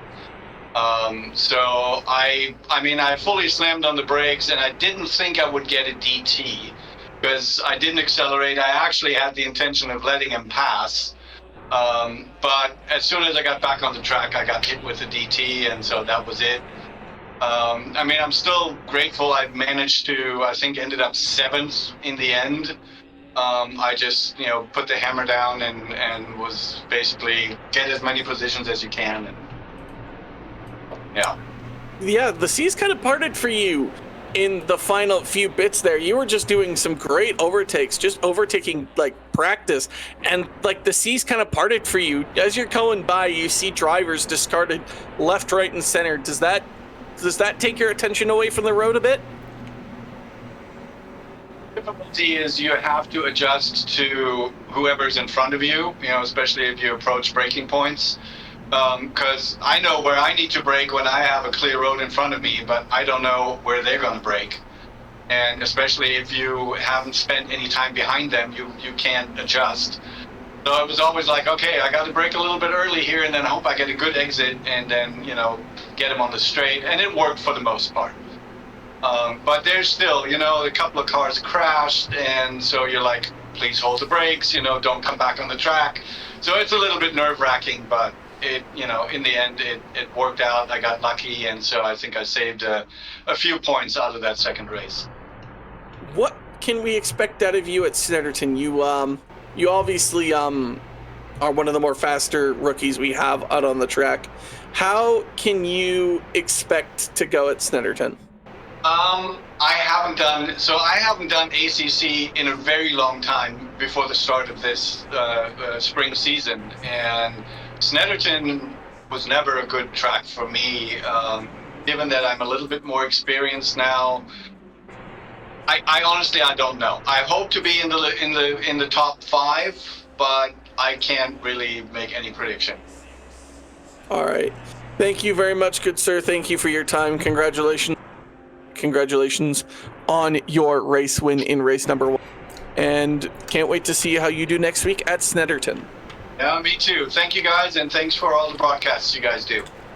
Anytime, Christoph. Happy to have you here in the green room, and I'm sure we'll check in with you at some point before the end of the season as well. Good to hear from our top 3. Thank you for all the questions, Tyler. Let's get into the Open Series qualifying. We have just completed a few minutes, I believe, so we're not too far into the session. So we should have a few times on the board to check out. About 7.5 minutes into the session, lead driver is Ricardo Rivera in the 787, setting a time of a 1:56.660. Alex Hansen running over the curbs heavily. Ricardo Rivera drifting around the curb. Really, really pretty to see the McLaren do that, but Alex Hansen really taking the curb heavily there. Yeah, it was an absolutely mighty hit of the curve, and that was absolutely just a massive hit. So trying to see if I can find the clip of Matthew flipping the car, and I cannot see it yet. And we have only 17 drivers seemingly on the track for the pros after we started with like 26 at the beginning of the season. So the mid-season slog, as it's called, catching up a few drivers. So this gives people like Beachley, Hansen, Torres, and Freeman the opportunity to maybe sneak in a top 5, maybe even a podium if the situations entail. But nobody, and I mean nobody, is going to get a race win other than the myth, the legend himself, Ricardo Rivera. Ilpo is within less than 100. Oh my, he's gone faster. Ladies and gentlemen, breaking news. Ricardo Rivera is not first right now in qualifying. What is happening? Yeah, perhaps this is just their first stints. The track is still green at the moment as well, so just still getting everything rubbered in for the open qualifying session. We've seen some absolutely epic stuff from the pros so far this series. Mitch Nairati currently sitting in 11th place in the number 32, about 1.4 seconds off of the lead of the race, or sorry, off the lead, off of pole position. Question: when did you start streaming? I personally started streaming this stream, I don't know, when did we start this stream? Like 2 hours ago now? About an hour and a half ago. And we've got people subscribing left and right. Karu, thanks for joining the podium. Thank you all for the support. Much appreciated. 20-month subscription, or you've been subscribed for 20 months. Much appreciate the ongoing support from you, Karu. Thank you so much. And when did I start streaming? I don't know, maybe like 5 or so years ago. But haven't really done it as consistent as I have now here at Trackalicious, doing the Mondays and Wednesday series. What about you, Tyler? When did you start? I think, like, I started my broadcasting career kind of for DRL kind of a few years ago. Kind of just after the COVID situation, but like I've been kind of like on and off streaming for like 7 or 8 years every now and then, just with hockey and racing obviously and stuff like that. So it's kind of been on and off when it comes towards that.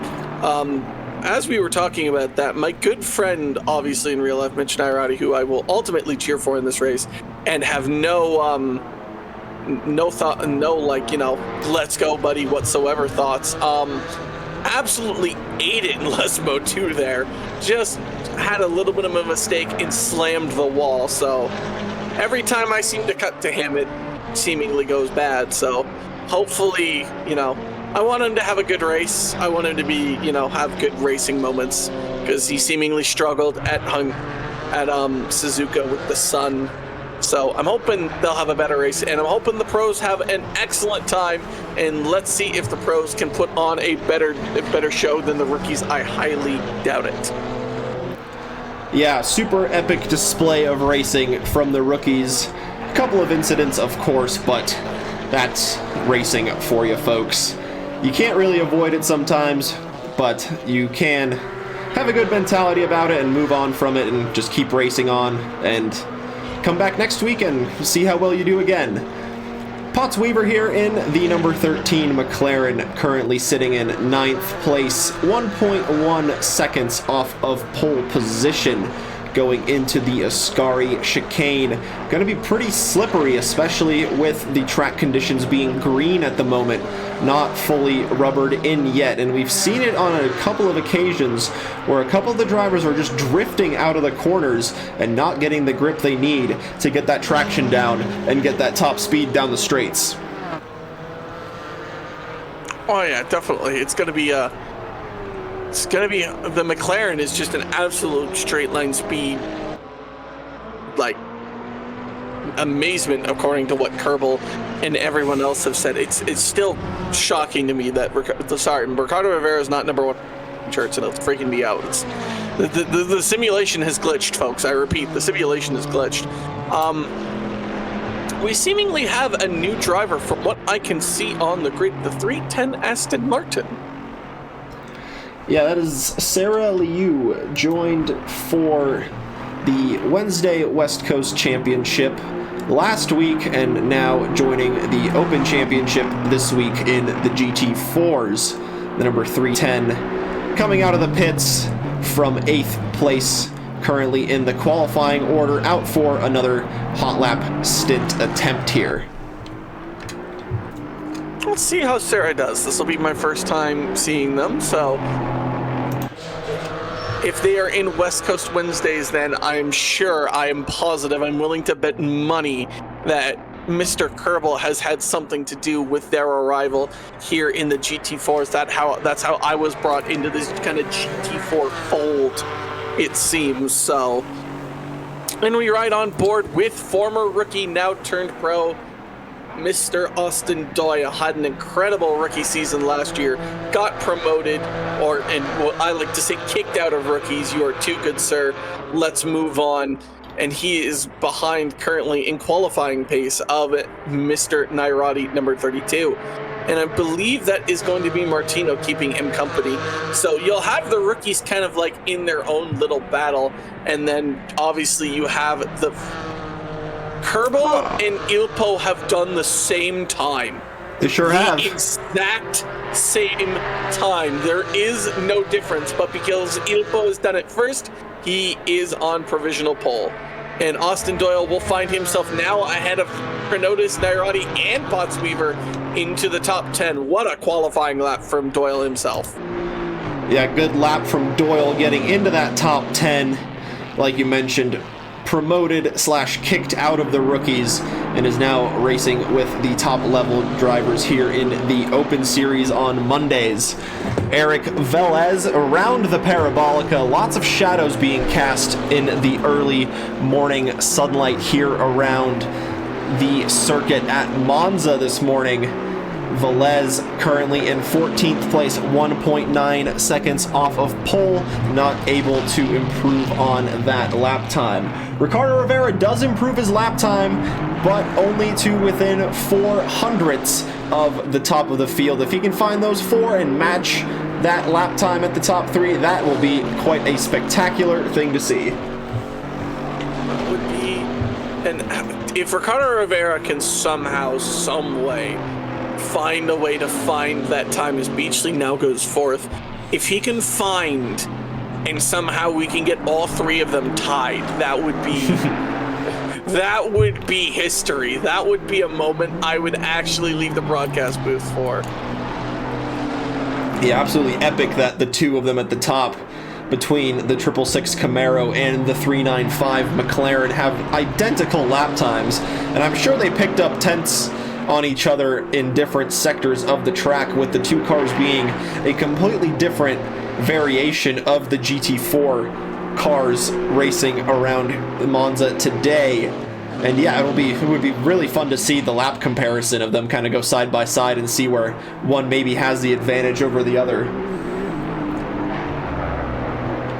It definitely will be interesting to see. The McLaren's obvious speed, but it is also a Camaro. You can hear the kind of somewhat Americanness screaming out of it, and I don't even think Ilpo's American, so that will be interesting to see and be a part of.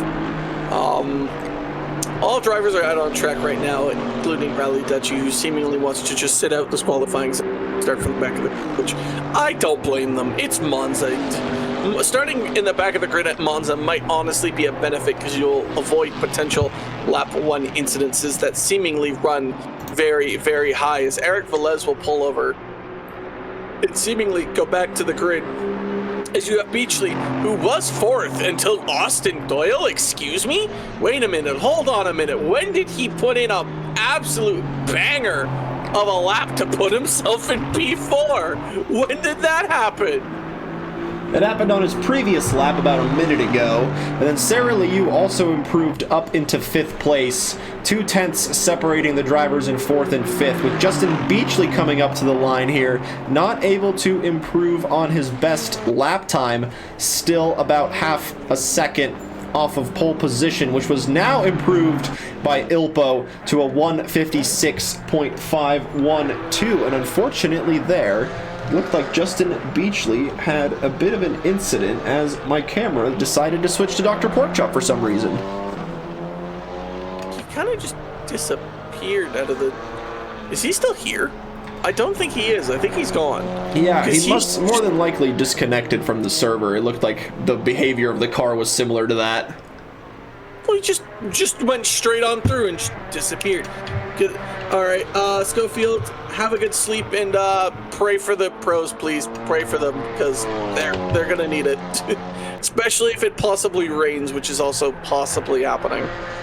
Yeah, there's a very, very slight chance of rain. Thank you for the raid, Ivy Schofield. Really appreciated that.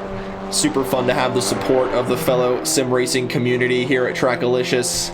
Always like to spread the love around to the fellow streamers at Twitch, doing what they love, broadcasting their sim racing careers.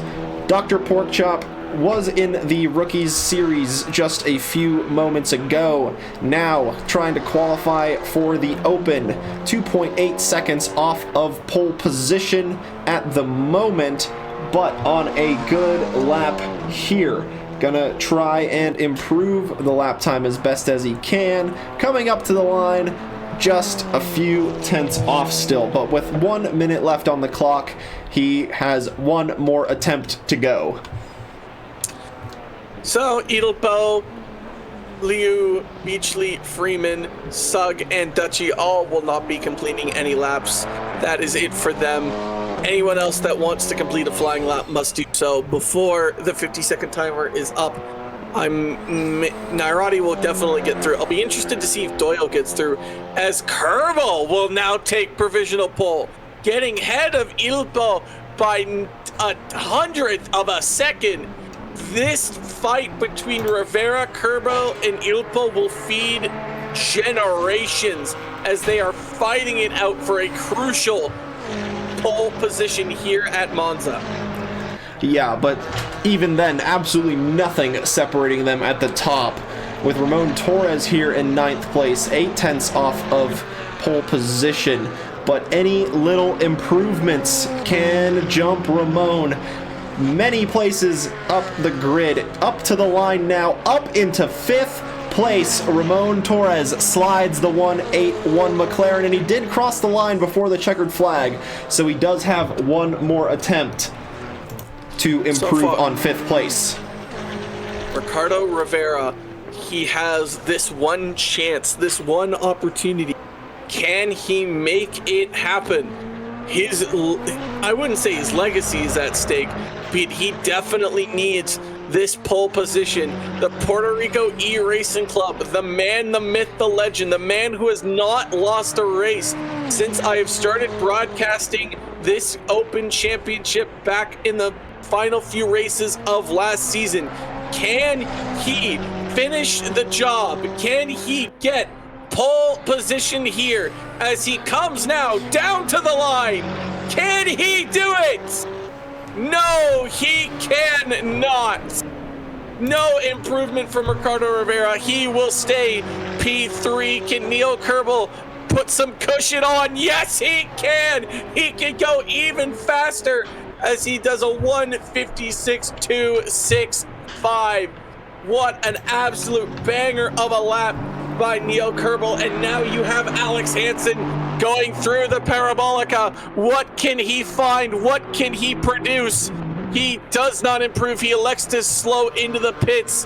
And then next you have Nairati, who will go through the Parabolica and cross the line. But we got Austin Doyle. Can he improve by any stretch of the imagination? Can he figure out a chance? Nairati will get himself ahead of the Professor Chronotis. Can Doyle maybe find enough time to pass the legend himself, Ricardo Rivera? No, he cannot. He cannot find that crucial time. And the 1:81 of Ramon Torres gets ahead of Alex Hansen for P5. Yeah, What a super thrilling end. close times between the entire 11, and there we have the rain. Let's go! It's wet conditions at Monza. Let's go! It's wet! This will certainly be providing a more than hard challenge for the drivers here tonight at Monza, especially considering that the track is super high speed and just a lot of heavy braking zones. It's going to be tricky to figure out where those zones exactly are, with the drivers learning the track, learning the conditions, and just getting used to just exactly how wet it is out there today.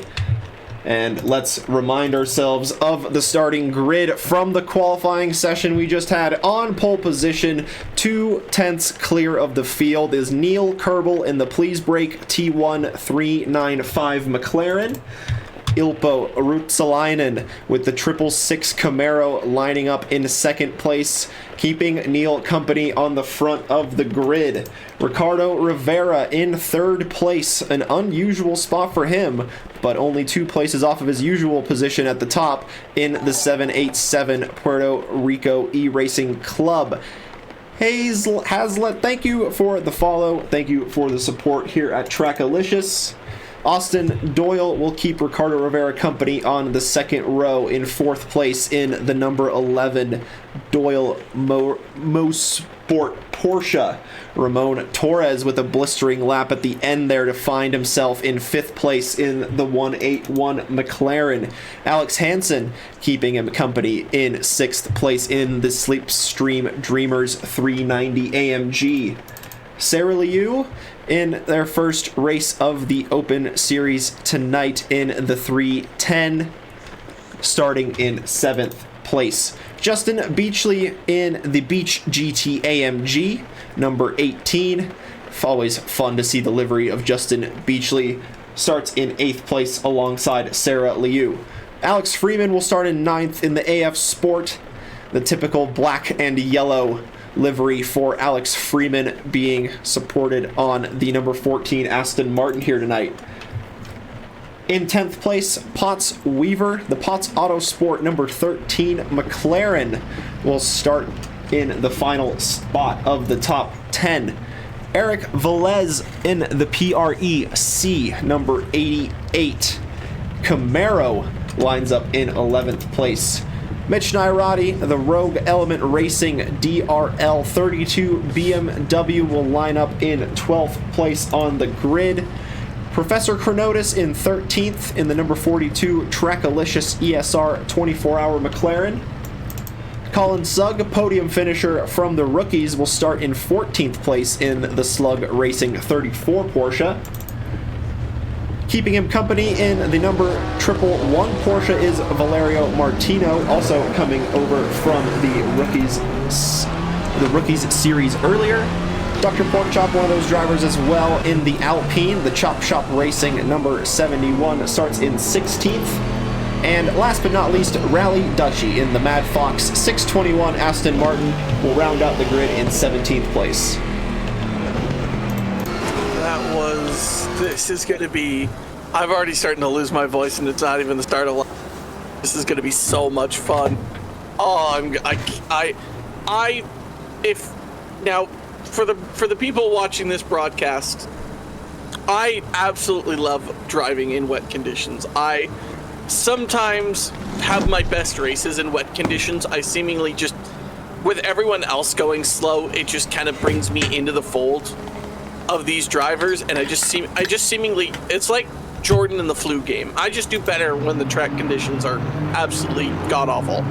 So with the drivers and it being wet, this will produce some absolutely beautiful, beautiful racing. And by I mean racing, I mean there will probably be many, many, many incidents. See, Schofield, I do not share that feeling with you. I love the rain. It honestly brings out the best of all drivers, I feel like, because they're trying to be so cautious. They're trying to be so calm. Good luck, they're going to need it. If they didn't need it for Monza Turn 1, they need it for wet Monza Turn 1. Yeah, absolutely. These open drivers, though, are seasoned veterans to the Turn 1 Monza shenanigans. They know all about it. They know how to avoid it. And certainly these conditions will provide a bit more of a challenge. Dan Locke, thank you for joining us on the podium. GT4 plus rain equals TC galore indeed. Thank you much for the support. 23 months of support so far from you. Much appreciated there. Predictions. Ricardo Rivera will win this race. That is not a prediction, ladies and gentlemen. That is a spoiler. This man has not lost since I've watched him drive. Scott says already dreading the incident report.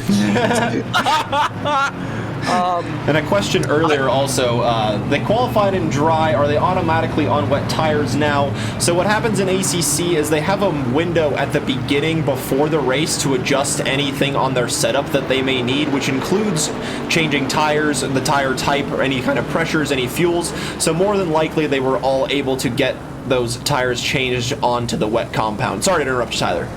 It's okay. I think the top three will stay as it is. Kerbal, Ilpo, and Rivera, but Rivera winning the race, and then Ilpo and Kerbal finishing wherever they finish.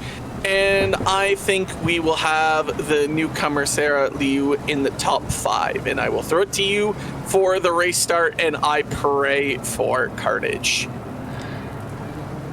Here we go, rounding the Parabolica, wet track conditions, pouring rain for the predicted forecast. We have slightly cold conditions as well. Gonna provide a challenge for the drivers. Haven't driven in the wet yet tonight. Let's see how they get on in zipper formation from 1st to 16th with Velez starting from the pits, going up to the start-finish line. Thank you for the follow, Bert. The green flag waves, releasing the drivers for the 50-minute race we have ahead. The Camaro of Ilpo getting a fantastic getaway, but the speed of the McLaren.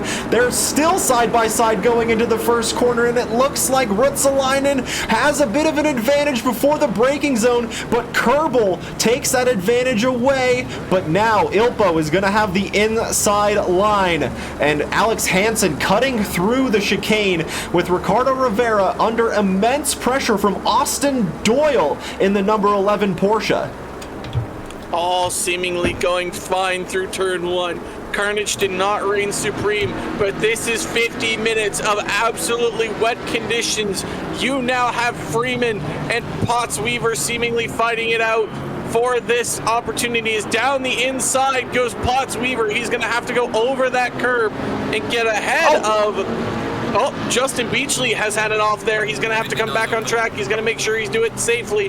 He's going to lose out a multitude of positions, and that is going to be another McLaren going wide and onto the grass. That's Potts Weaver going out and onto the grass. Alex Freeman, as the carnage now starts to reign supreme. Alex Freeman's doing his best to hold off.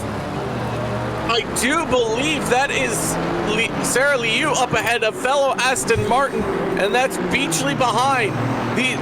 The incidences are starting to come about as the track gets wetter and wetter. As Sarah Liu looks to hold on, Alex Freeman and Beachley just drive in behind. Sarah almost making a little bit of a mistake there, but managing to hold on as Beachley looking to get a better exit as Freeman and Beachley looking to try and get Sarah here into the Parabolica. Yeah, up ahead, Alex Hansen is making a move on Torres, but the battle here for 7th, 8th, and 9th place, they're going to go into the corner the same way they approached. Now, the Parabolica exit is crucial to nail before this long back straight, and the GT4 is not that high of a top speed compared to some of the other classes, so it's really important to get a fantastic exit out of the Parabolica to carry as much speed as you can into this heavy braking zone up ahead. Alex Hansen did sweep through Torres on the inside of the Parabolica to take 5th place, and now Sarah Liu is going to try to chase down that battle with Freeman here in 8th, Beachley in 9th, and Martino with a fantastic start from the back of the grid up into 10th place. Nairati and Sugg were side by side into turn 1. I will see who's come out ahead on this turn here, as Nairati is seemingly hold off Colin Sugg in the meantime, but the top 4 are separated by less than 2 seconds, as Ilpo is holding off Kerbal and Ricardo Rivera. Austin Doyle still sniffing at this opportunity. Who is that is now in here? That was Torres making a mistake from 6th place, dropping the place to Sarah Liu, and is now under pressure from Freeman. I see, and the struggles seemingly continue. You have to be careful accelerating. They will spit you out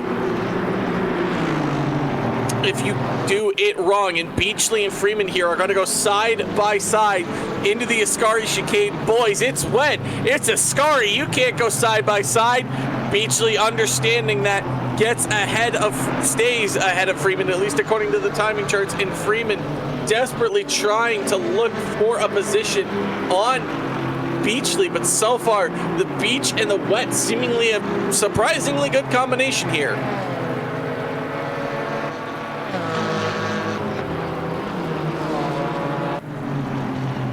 I don't hear Kuja, so we are going to keep going. Aha, there we go. I'm back.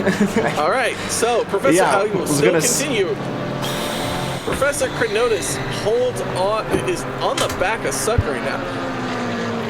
Oh, I guess something happened to Nairati, because he was ahead of Sugg, but now he is no longer. Freeman goes into the pits. Is he doing what he did last time, where he's pit for free air again? Is he doing that?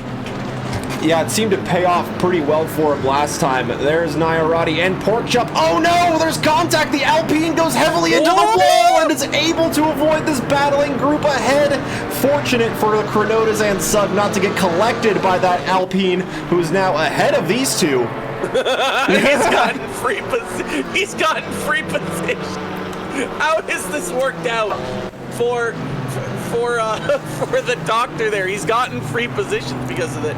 Now, mind you, he's going to lose them because he's in an Alpine, but he was ahead of them for a minute. They were probably so confused as to what's happened there. Yeah, he got ping-ponged in front of him by Mitch Nairati, who kind of sent the Alpine spinning into that inside wall before the chicane, and he just kind of bounced off that wall on the wet grass and just slid on through the chicane, took a few positions, but gave them back. And now Colin Sugg is in 10th with the Professor Krenotis in 11th place.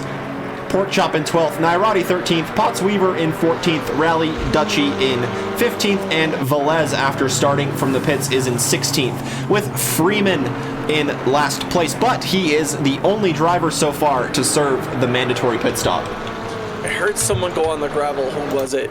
I heard a car go on the gravel, and you have Neil Kerbel maybe looking up the inside of Ilpo here. And yep, they're going to go side by side. Contact is made, and that's going to force Ilpo wide. And ladies and gentlemen, may I Ricardo Rivera, he is going to go up the inside, and we are going to have a triple threat three-way fight. Kerbel forcing Ricardo Rivera off the side of the track. They are going to go three wide into turn one. Who is going to win out this battle? Will it be Ricardo Rivera, Neil Kerbel, or Ilpo? Ricardo Rivera taking the conservative approach, staying back, lying in wait, trying to get a better exit. Neil takes the lead of this race. He was a little stingy on the exit. Ilpo and Ricardo Rivera are going to fight it out here, heading into the first chicane. Ricardo Rivera on the inside, Ilpo on the outside. Neil Kerbel gonna do his best to just try and get away from this. He wants no part of it, as Ricardo Rivera and Ilpo are both good drivers, and Ricardo Rivera will win out there, folks. That was excellent driving from the top three as Austin Doyle finds himself in the pits.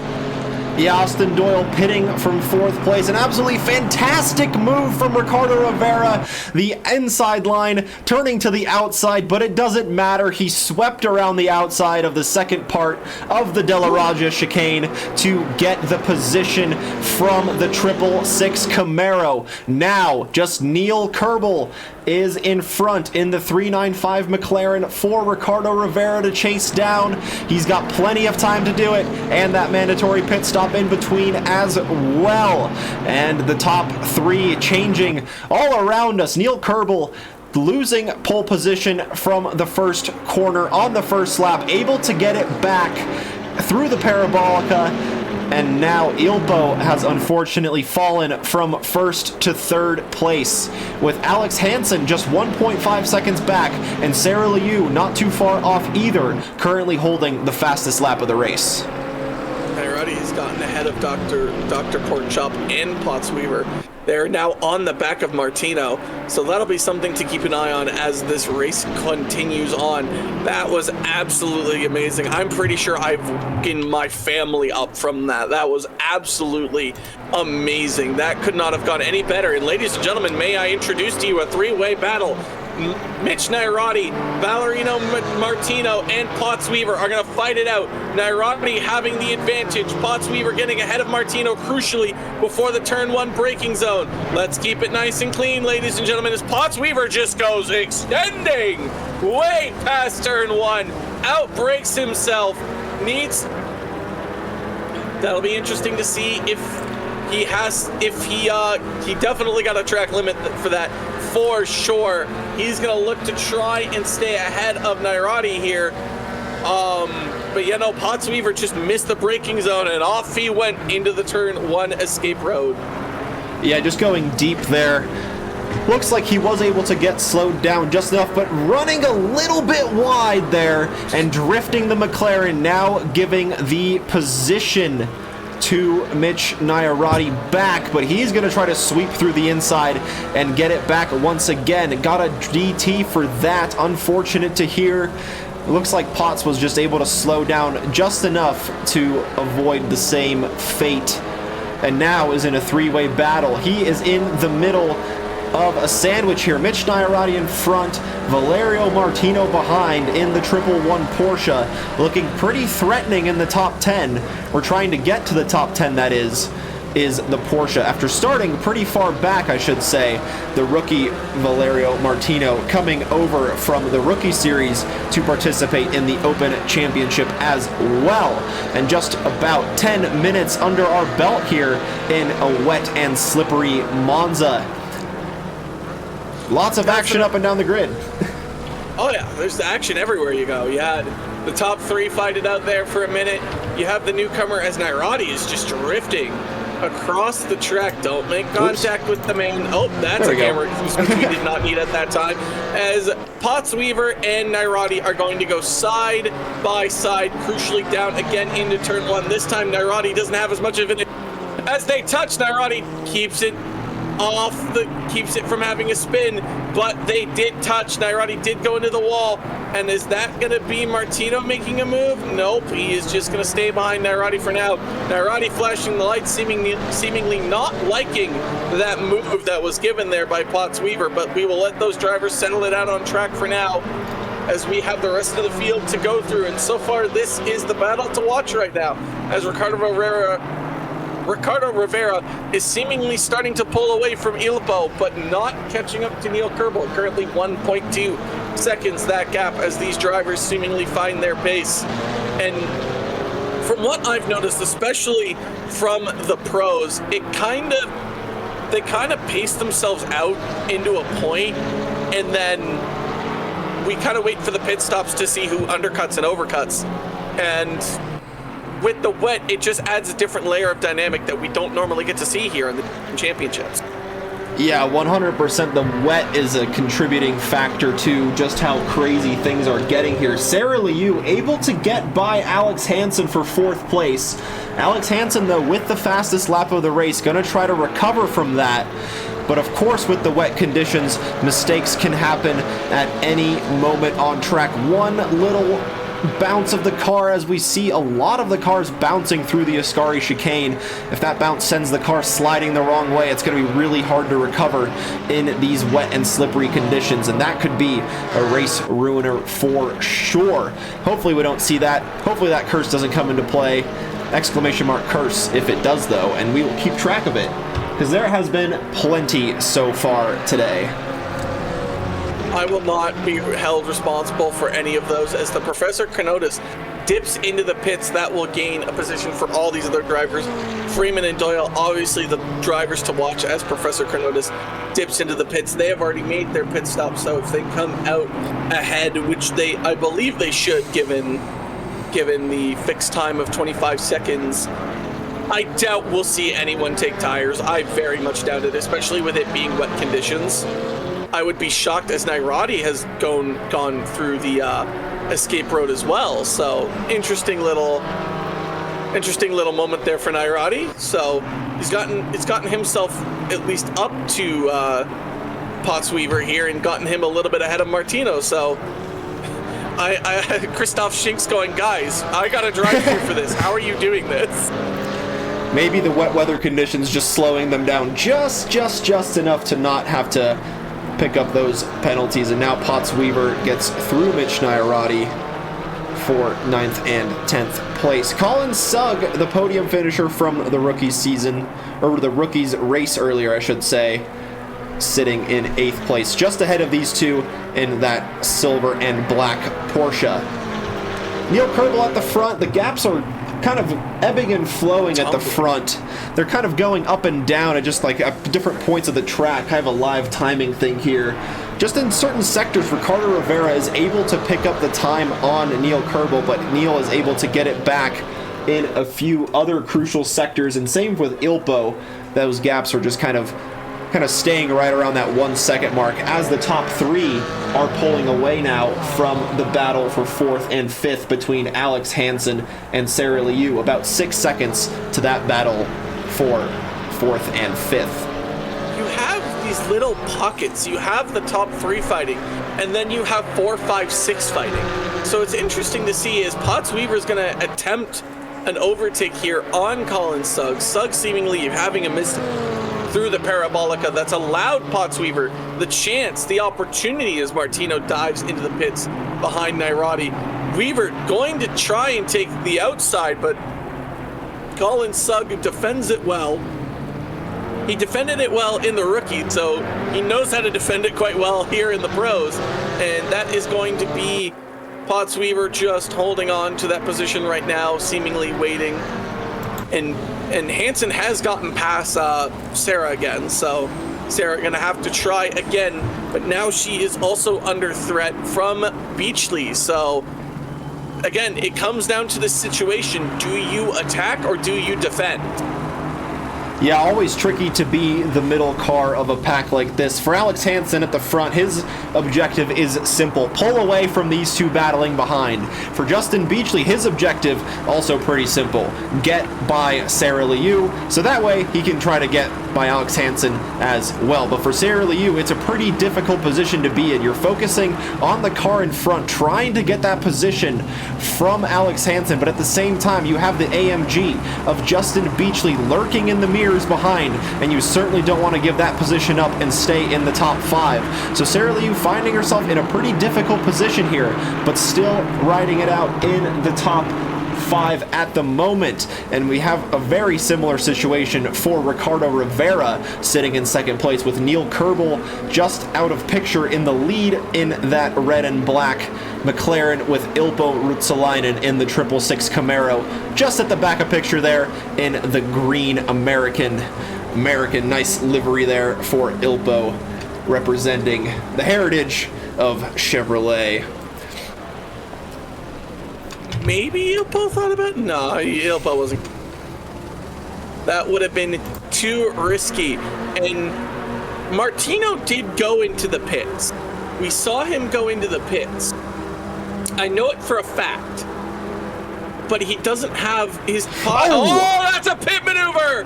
And that is Colin Sugg getting taken out by Pottsweaver. Thankfully, he's only gone forward and just kept going, but he will have gotten damage.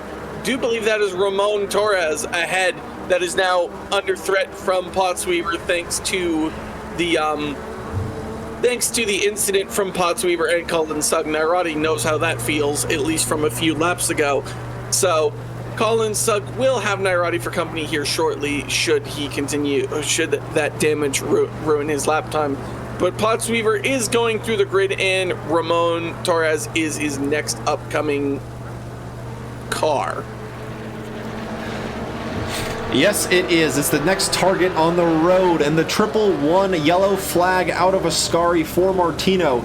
And yeah, you're right. He did certainly dive into the pits, as he has come out of the back of the grid, but not quite sure why that number 1 next to his name hasn't been cleared yet. Alex Freeman leading the way of those who have pitted, with Austin Doyle in second and Chronotis in third of those who have completed their pit stops. Ramon Torres runs wide into the first part of Ascari. Pottsweaver giving him a little bit of a bump on the exit, and now has the run into the Parabolica. And unfortunately for Torres, he's going to get caught out again. And now Sugg moves on through the first McLaren, the yellow McLaren of Torres, and now is going to maybe have a look down the inside of the Parabolica, and they're going to tap, Revenge. and they're both going to go side by side, and they are both going to go into the wall. Mitch Nairati and Ramon Torres moving through both of those positions. Now they are in 9th and 10th respectively. 7th and 8th respectively. If they were in the paddock and they got out of cars in real life, they would be having very friendly conversation as Pottsweaver dives into the pits to take his mandatory pit stop. He's probably repairing some damage as well. But yeah, they would be having a very, very not friendly conversation, not family friendly. But that is for another time, as we have Nairati seemingly possibly getting a better jump on Ramon Torres. Nairati looking for space, looking for a place, and he is going to find it maybe around the outside. He's not alongside enough just yet, but Ramon Torres is defending the inside, and down they go into chicane number 2. Ramon Torres seemingly struggling, at least coming out of the chicanes as he dips a tire into the gravel. That will allow Nairati the chance and the opportunity to at least stick close by. Ricardo Rivera is seemingly starting to pull away from Ilpo Ruotsalainen and keep Neil Kerbel in his grasp. Then you have Alex Hansen staying ahead of Sarah Liu, but not by much, and Beachley not too far behind either. But right now we follow Ramon Torres and Mitch Nairati, the battle for 7th. Ramon Torres struggled out of here last time, which allowed both Colin Sugg and Pottsweaver the opportunity to pass. They got involved in their own incident. But here we go again. Pottsweaver seemingly holding on for now. A little bit skittish at the end, like a cat in a room full of rocking chairs. But they hold on right now, and that's Alex Hansen! and Sarah getting into a collision that will allow Beachley the opportunity to get by. Has Sarah gone past the pits? And that, I believe, is, who's that behind? Is that, who's coming into the, oh, that's Martino again. As Sarah continues on, as she was the unfortunate kind of person involved in that incident where she had nowhere to go and she had to keep going. Ramon Torres continues on, so does Nairati. Excellent camera job by the man controlling the camera, capturing that just at the end. The wet race is seemingly catching everybody off guard, but so far the top 3 remains unchanged. Top 3 still rolling around, very close to each other at the top, all within 2 seconds. Neil Kerbel really not out of the waters here, 10 laps into a 50-minute race for the Open Series tonight at Trackalicious. Alex Hansen in the pits, dropping positions, more than likely picked up a bit of damage from that contact with Sarah Liu. We were just able to pick that up. I think Sarah Liu was trying to line up a move around the outside, and it looked like Hansen just drifted a little bit wide, and unfortunately it kind of seemed like they should have just bumped and then maybe come together and rode that corner out. But the way the game simulated it, they just kind of bumped and then ping-ponged off of each other in complete opposite directions. So a pretty unfortunate incident there. We saw that happen, I think, in the last race at the West Coast Wednesday between Jake Wells and one of the other podium sitters. Can't remember the name at the moment, but yeah, it was the same thing where they kind of tapped and they should have really just kind of rode the corner out together, but it sent them in complete opposite directions, and unfortunately that looks like exactly what happened between Hansen and Liu in their battle for 4th and 5th place. Justin Beachley coming out victorious in that battle was just in the background of their battle going on in 6th place, able to come out in front now in 4th. But Sarah Liu recovered well, keeping it out on track still in 5th place, just 8 seconds behind Beachley. Just a little over half of the drivers still need to pit right now. We're now down to 15 drivers on this wet Monza track. Ramon Torres and Nairati keeping themselves company right now. McLaren just doing enough straight line speed ahead of the BMW to keep that car schmoving. Kerbel, Ricardo Rivera, and Ilpo are all without like 1 second gaps of each other, so nothing to stand on that, it seems, right now. Now, the thing to watch out for, and the thing that will interest me the most here personally, is Freeman dove into the pits very, very early, and Austin Doyle was on the back of the battle between Kerbel, Rivera, and Ilpo, and Freeman is about 4 seconds ahead of Doyle. So if you do the math, if Doyle was on the back of the top 3, and now Freeman's ahead of him, where is that going to put Freeman in all this when Kerbel, Ricardo, and Ilpo eventually pit? Yeah, it'll be interesting to see for sure. I can check on the pit times here. Doyle had a slightly slower pit stop than Alex Freeman by about 5 seconds. So maybe that is why he ended up a little bit further back down the grid. And Alex Freeman and Austin Doyle are pretty close to the lap times of the top 3. So it will be very interesting to see what happens when Kerbel, Rivera, and Ruotsalainen decide to enter the pits to serve that mandatory pit stop. Man, the wet weather behind is lose grip. Just look at that spray coming off that McLaren. It is absolutely unforgiving. And that is the 71 of Dr. Porkchop spinning out in the Ascari chicane, just trying to get moving. And that is Sarah Liu in the box. Everyone else seemingly continuing on as Porkchop desperately tries to keep that car going, but it seems to be a struggle for him. I wonder how much damage he has, because he was in the middle of that chicane. Maybe it's just the wet weather that's causing his car to move just a little bit more slower. So you have Sugg Rivera in the pits right now, going for their mandatory stops right now, and you have Kerbal staying ahead of Ricardo Rivera and Ilpo Ristolainen. They're all in the same frame, folks. This battle is very much not done. They still have each a mandatory pit stop to serve, and that's where things could get interesting. It is a 25-second fixed timer if you've got no damages, obviously, but you can take tires. It adds an extra 5 seconds. But I don't see a reason as to why you would take tires in this situation, considering it's wet. Yeah, the wet tires should more than easily last the 50-minute race, and even in dry conditions, most of the time those tires can withstand a whole stint. But it is, of course, advantageous at points to pick up fresh rubber for that grip advantage.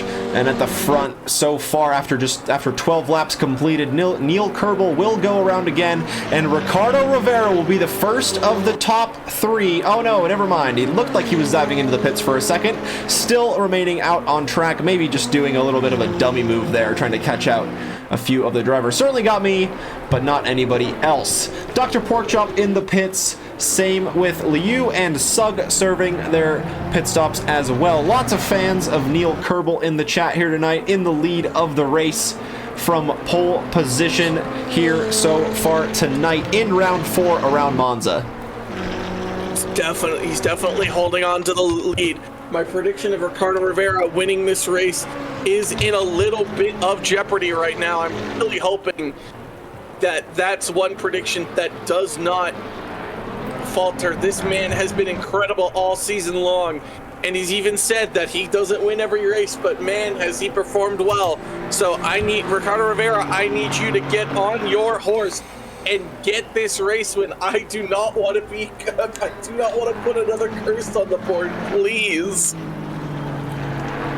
Yeah, there's a lot of curses on the board. If I remember right, I think the counter was at about 180, and I'm sure we missed a couple here and there, so always fun to keep track of those. Everybody in the top 6 still yet to pit. Velez now in the box in the 88 Camaro. Alex Hansen finding himself behind Colin Sugg here for 12th and 13th place. This is a battle, of course, for position. Both of these drivers did already serve their mandatory pit stop, so this is for position out on track between Hansen and Sugg in the Porsche in front.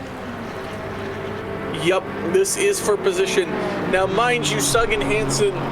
Sugg is one of the more faster drivers in the rookie series, but in the pros, it's a little bit of a different ball game here, as that is Velez coming up behind those two drivers, and Alex Hansen takes a little bit of the sausage curb. That's yummy for breakfast. I wouldn't take it on your car though, however. And Sugg and Hansen are gonna go side by side. We've seen this side by side racing not go very well for certain drivers. In the wet conditions, your car kind of drifts, as we almost see Sugg go onto the grass, barely keeping it out of there. As Ilpo dives into the pits, Alex Hansen takes that position away from Sugg, but crucially, Ilpo has gone into the pits. We will see. Now, the only thing I'm interested in is where does Doyle come out in all of this? Yeah, Austin Doyle just a little bit ahead of this battle for now 11th and 12th place between Hansen and Sugg, with the lime green tennis ball colored McLaren of Chronotis in the foreground there, rounding out the top 10. Sarah Liu comes out of the pits in 9th, behind Austin Doyle in 8th, and Freeman is at the front of that battle in the number 14 Aston Martin. The first driver to dive into the pits was Alex Freeman, but able to put down very consistent lap times at the back, pretty much matching the pace at the front. And Ilpo is rolling out of the pits already, back out on track, entering the first chicane. So there's really not that big of a gap here between Freeman and Ruotsalainen. No, but it's not as close as what Freeman probably would have liked it to be. He's probably still at least a good 4 or 5 seconds ahead or behind. Who's got Ilpo for company right behind him? Who is that? Let's find out. That's Dr. Porkchop. Okay, so he's a lapped car. All right, so he doesn't got that much. Isn't that? Yeah, Freeman is still 5 seconds behind Ilpo. So the undercut definitely would have worked if it wasn't Neil Kerbel, Ilpo, or Ricardo Rivera driving. Because normally drivers, if they're battling each other, they'll slow their overall time, and that is Dr. Porchop sadly out of Lesmo 1, having a little bit of an incident, and normally slow each other down. But in this case, they're all so they're all so good, they kind of sped each other up, kind of like how a DRS train works. You all just pull each other together. So that's kind of ruins Freeman and Doyle's opportunity to undercut and do a massive undercut on the top 3. Yeah, their best laps were about 3 or 4 tenths off of the pace, or off of the fastest laps of those at the front. So perhaps just a couple of laps with those mismatching paces just let Alex Freeman just slip out a little bit behind this battle for the podium before the pit stop started. Now just the top 4 yet to pit. Neil Kerbel leading the way from Ricardo Rivera, about 1.5 seconds behind, and those two are about 13 seconds clear of Justin Beachley, who occupies the final podium position for the moment. Nairati is going to have Alex Hansen for company here shortly. Nairati currently finding himself just inside the top 10 right now. He's gotten crucially ahead of Sugg and Potts Weaver, who kind of nicked into each other, but his target right now would be Ramon Torres. Nairati getting a little bit slippery there at the Parabolica. That will allow Alex Hansen the opportunity to get by, and he will take the inside. Nairati going to do his best to defend this, however, as they kind of go side by side. The BMW and the Mercedes, not equal machinery, but definitely having their best in their own right, and that is Sugg on Velez staying ahead. Nairati sadly losing out that position to Alex Hansen, but if I'm Nairati, I wouldn't do so much battling right now, just due to the fact of you are chasing Ramon Torres. So let's hope that let's hope for Nairati's sake that Ramon Torres either has an incident or has a slow pit stop so that he can get ahead of him and get back into that top 10. And no one, Kerbel, Ricardo Rivera, Beachley, and Ramon Torres still need to pit, and that's Alex Hansen having a moment out of chicane number 2, and Nairati says, I know you passed me, but I got to take that position back. Yeah, Alex Hansen with all that work to do again. He's done it more than once now in this race, where he's lined up a move out of the Parabolica and into the braking zone of turn 1, and now we'll have to do that all over again against Mitch Nairati, who currently holds that final top 10 position, and the number 13 of Potts Weaver in the wall, it looks like, at the exit of the second Lesmo, able to get the car rolling now and back into the race. Oh, bumpy! Tank slapper, but Nairati makes a very important, very crucial save.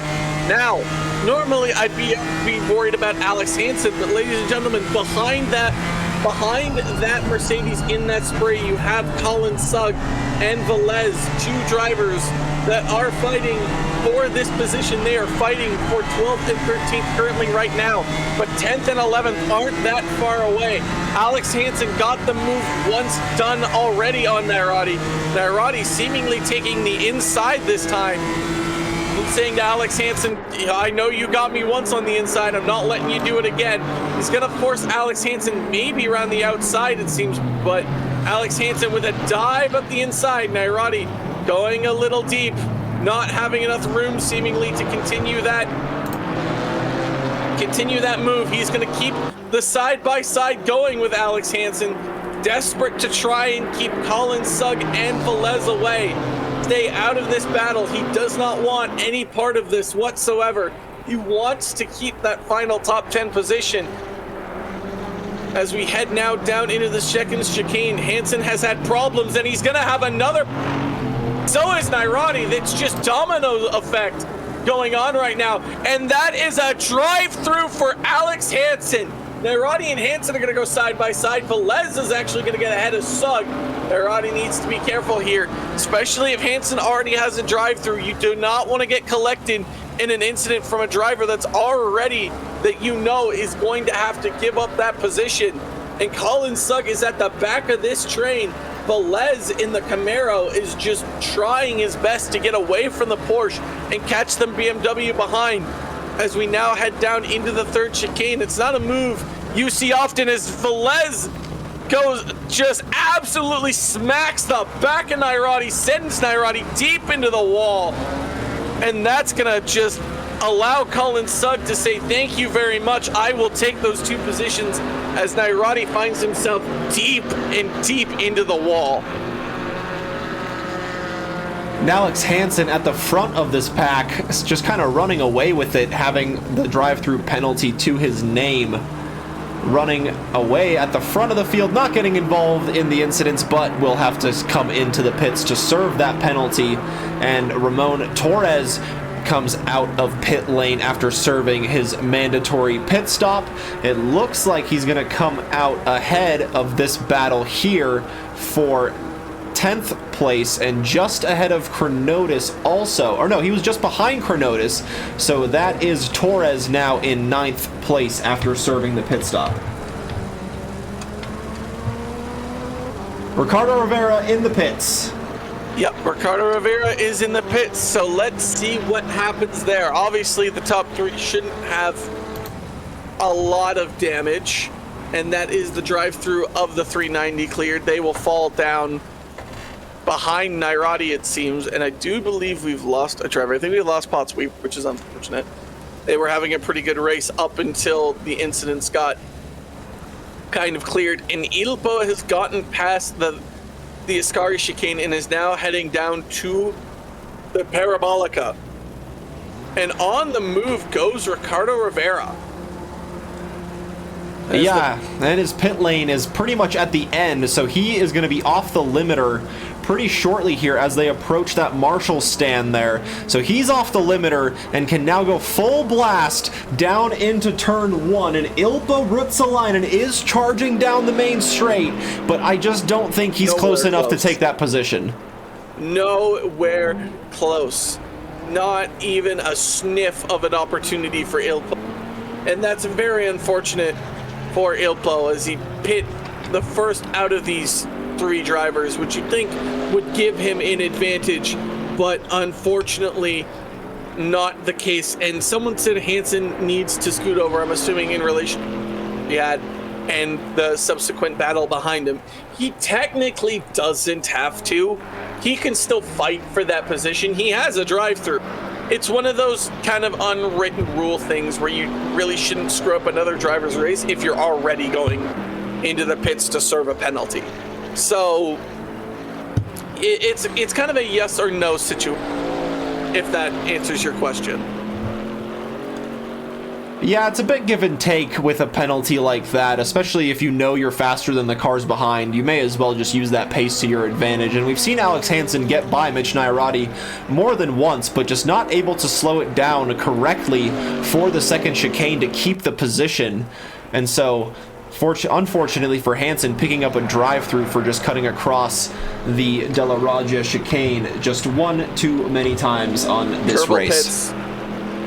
Yep, Kerbal in the pits from the lead now. So now it is down to the race between Ricardo Rivera and Neil Kerbal in the pit lane. Ricardo Rivera approaching the Parabolica now, entering the final corner. Let's take a look at Neil's progress. He is dropped and he is rolling. His pit box is also at the end of the pit lane, so he will be off the limiter as soon as possible. Rolling down the pit straight. There we see Rivera going down the straight. Is he gonna get it? I just don't think he's close enough. And Neil Kerbal cutting across the white pit entry and exit line. Not an enforced rule in the GT4 series here. So Neil Kerbal still in the lead of the race after the pit stops.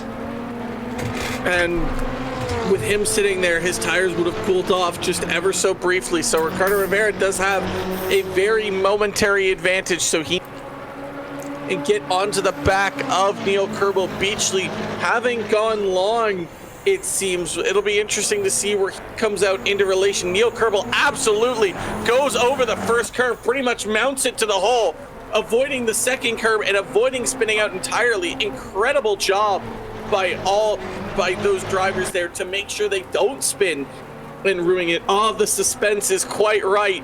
It is the man, the myth, the legend himself, Ricardo Rivera. He has not lost a race yet this season, but it is in danger. It is at risk of being lost to Neil Kerbel. Beachley technically in P1 right now, but still has to make a scheduled pit stop, and there he goes into the pits now. Yeah, after 19 laps of this race on those tires, Justin Beachley going into the pits for the mandatory pit stop to refuel his AMG number 18 Mercedes from the overall lead. But of course, he is the only one still yet to serve the pit stop. So now it is a race to the end between Neil Kerbel, chat favorite Neil Kerbel, and Ricardo Rivera in the 787, just in the background there off of the wing of Neil Kerbel, who is getting a little bit squirrely on the exit of the Parabolica and just going through a bit of the water patches we're hearing here. And now the gap is 1.1 seconds between the top two of the race. Yep, it's definitely a situation where number 14, Freeman might come out close with Hansen, or Beachley, sorry, because Beachley hasn't approached the pit limiter line. Now but that's going to be Freeman getting ahead of Beachley into fourth place. Yeah, the undercut working really well for Alex Freeman. Not quite able to get close to the podium places, but does find himself in fourth place overall. Justin Beachley doing the opposite strategy of going really long into the race, finds himself in fifth place now with about a 2-second gap to Alex Freeman for this battle for fourth place.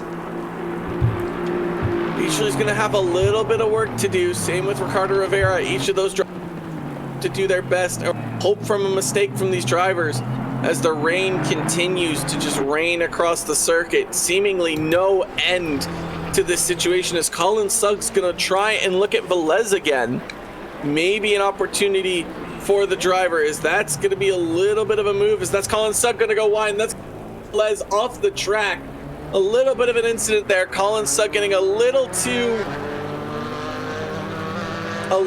too ambitious, I find, with his turn one prowess, and that is going to be car 88. That's going to be Velez at the side of the track, still not moving. He finally gets moving. I think his car may have shut off there, it seems, because Ramon Torres is now ahead, and Nairani is a little bit closer to Velez now than he was before.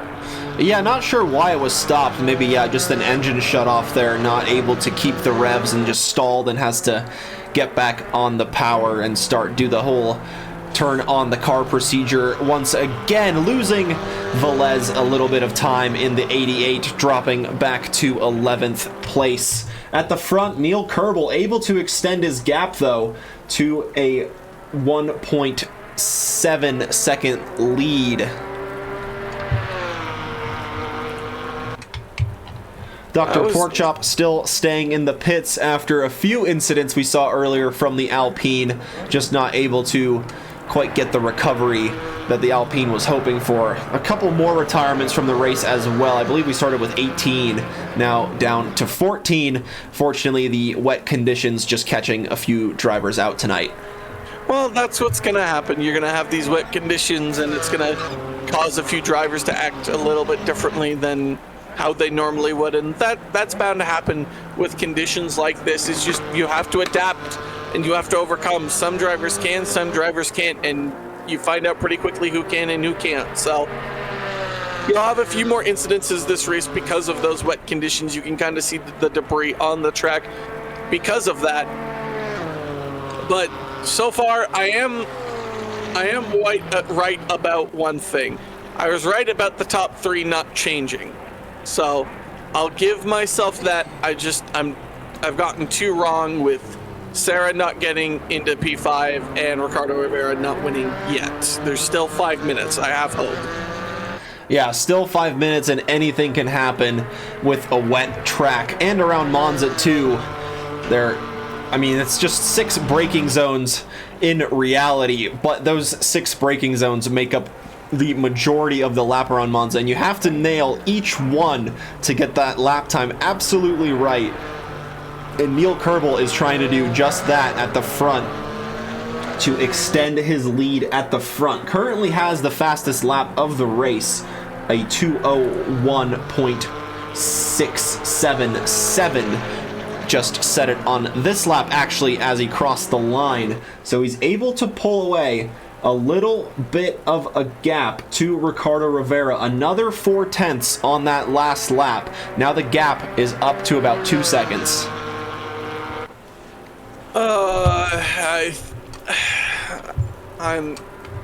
I'm a little devastated. It'll be interesting to see someone win a race in the Pro Division not named Ricardo Rivera, because that's the.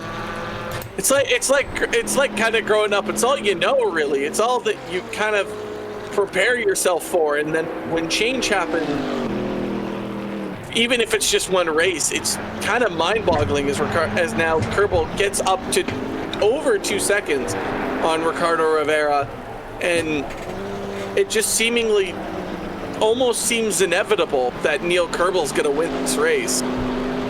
Unless barring a massive screw up by Neil, Ricardo Rivera will not win this race. Yeah, and Ilpo has some pretty good pace here as well. He gained a second on the last lap to Ricardo Rivera. Now the gap down to 4 seconds, was about 6 seconds after the pit stops phases initially happened. But Ilpo, in the closing stages of the race, able to find a little bit of pace in the Camaro to pull a little bit closer to Ricardo Rivera, who seems to be struggling at the moment in the 787. Yeah, he's gained another 5/10 in just this one sector alone, so he is absolutely flying right now. Be interesting to see where he can get to when it comes into relation of Ricardo, but I don't think he'll be able to get Ricardo Rivera. I don't think there's enough time. There's going to be 2 more laps of this race left, but I just don't think he has enough time. Yeah, just about 2 laps. No room for error for Neil Kerbel to slow down and race the end early, so he's going to have to go around 2 more times of this 3.6 mile track here at Monza. Round 4 of the GT4 series on Mondays. We had the rookies races earlier. Now the Open Championship in round 4 of their 50-minute race here with just under 2 minutes to go. 2 laps left for anyone to try and do anything about the position they're in.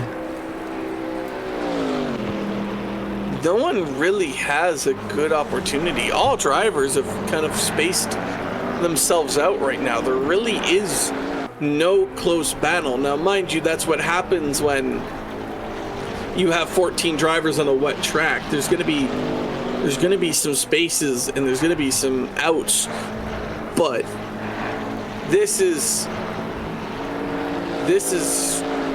kind of what's going to happen.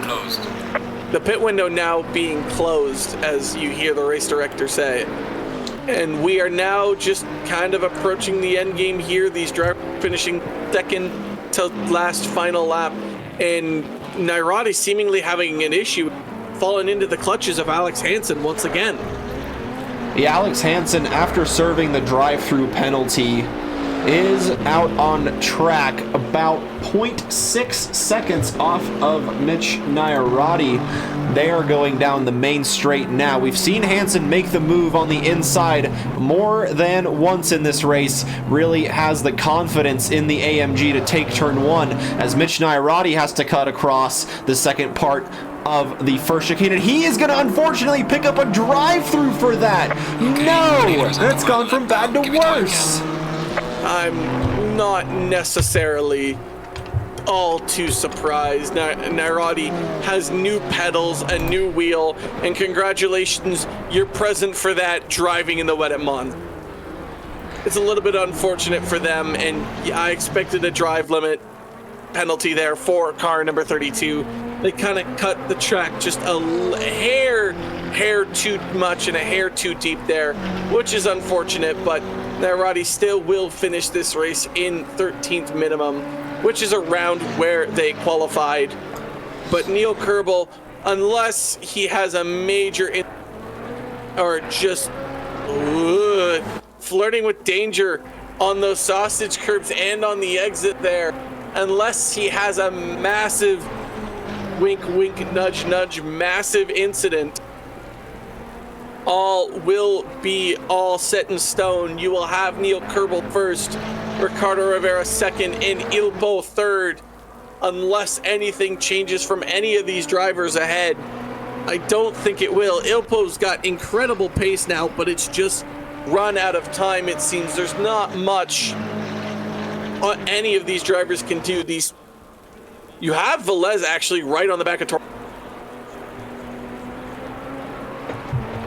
Neil Kerbel going through the Ascari chicane, running a little bit wide on the exit. Hopefully he doesn't have too many track limit violations and can hopefully pick up one or two more there at the end. Just one corner to go. The infamous Parabolica, turn 11 here at the circuit of Monza, just outside of Milan in Italy. Rounding the final corner, absolutely no struggles, no show of oversteer. Down to the checkered flag. Neil Kerbel will win round 4 at Monza. Ricardo Rivera crosses the line in second. Ilpo Ruotsalainen will take third place. Alex Freeman, after the impressive undercut strategy, will take fourth place away, and Justin Beachley, not too far off with the opposite overcut strategy, will take fifth place. Austin Doyle crosses the line in sixth. Sarah Liu, in their first race in the Open Series, will finish in seventh.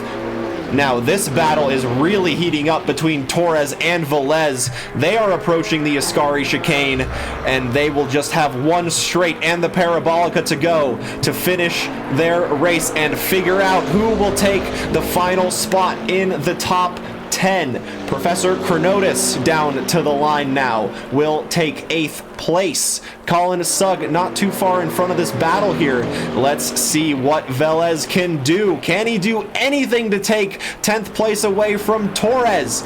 Torres running a little bit wide, but gets the entry dialed in before the blast to the start-finish line. Sugg will cross the line to take 9th. Torres will hang on to take 10th. Velez crossing now to take 11th place. Alex Hansen, after the drive-through penalty, coming up to the Parabolica now. Just one corner to go. Running very wide, drifting for the cameras. A bit of damage on the front end of that car. Look at that nice and controlled drift from Hansen.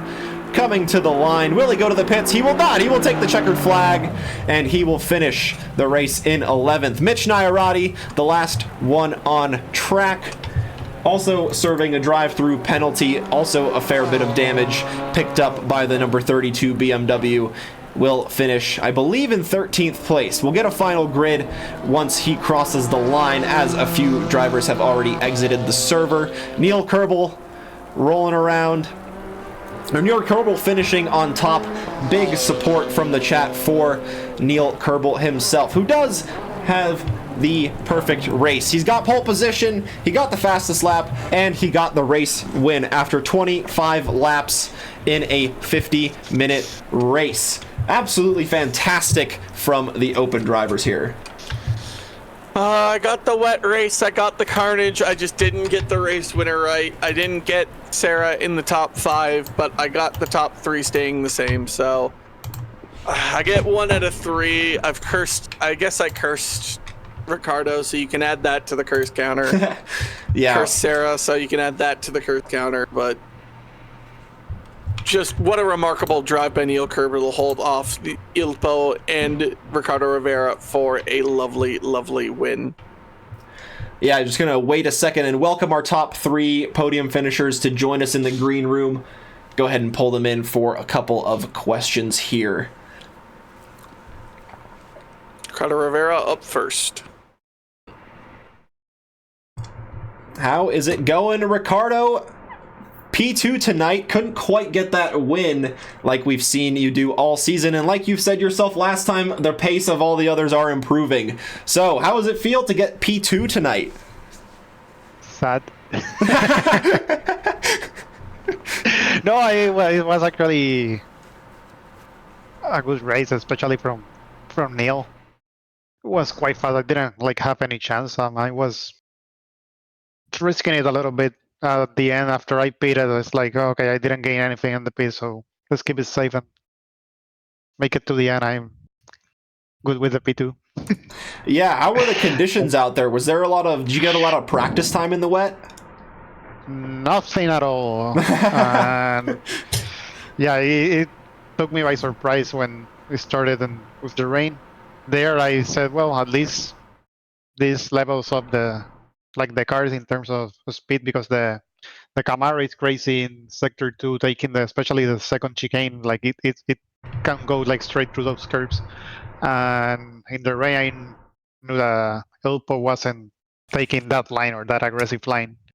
So that was good for me, but I don't know. I ran the dry setup and my pressures were 3 psi above the ideal pressures. I didn't change tires or whatever, but I don't know. It is what it is. Yeah, it is what it is. It's always a learning curve, especially getting going from a dry qualifying to a wet race and not having all the time to adjust, and especially not practicing too. So absolutely fantastic result from you being able to finish that high and super close behind Neil Kerbel too. So congrats to you, Ricardo. Anything from you, Tyler? Ricardo, I'm sorry. I predicted you to win the race. I'll take a little bit of fault for that.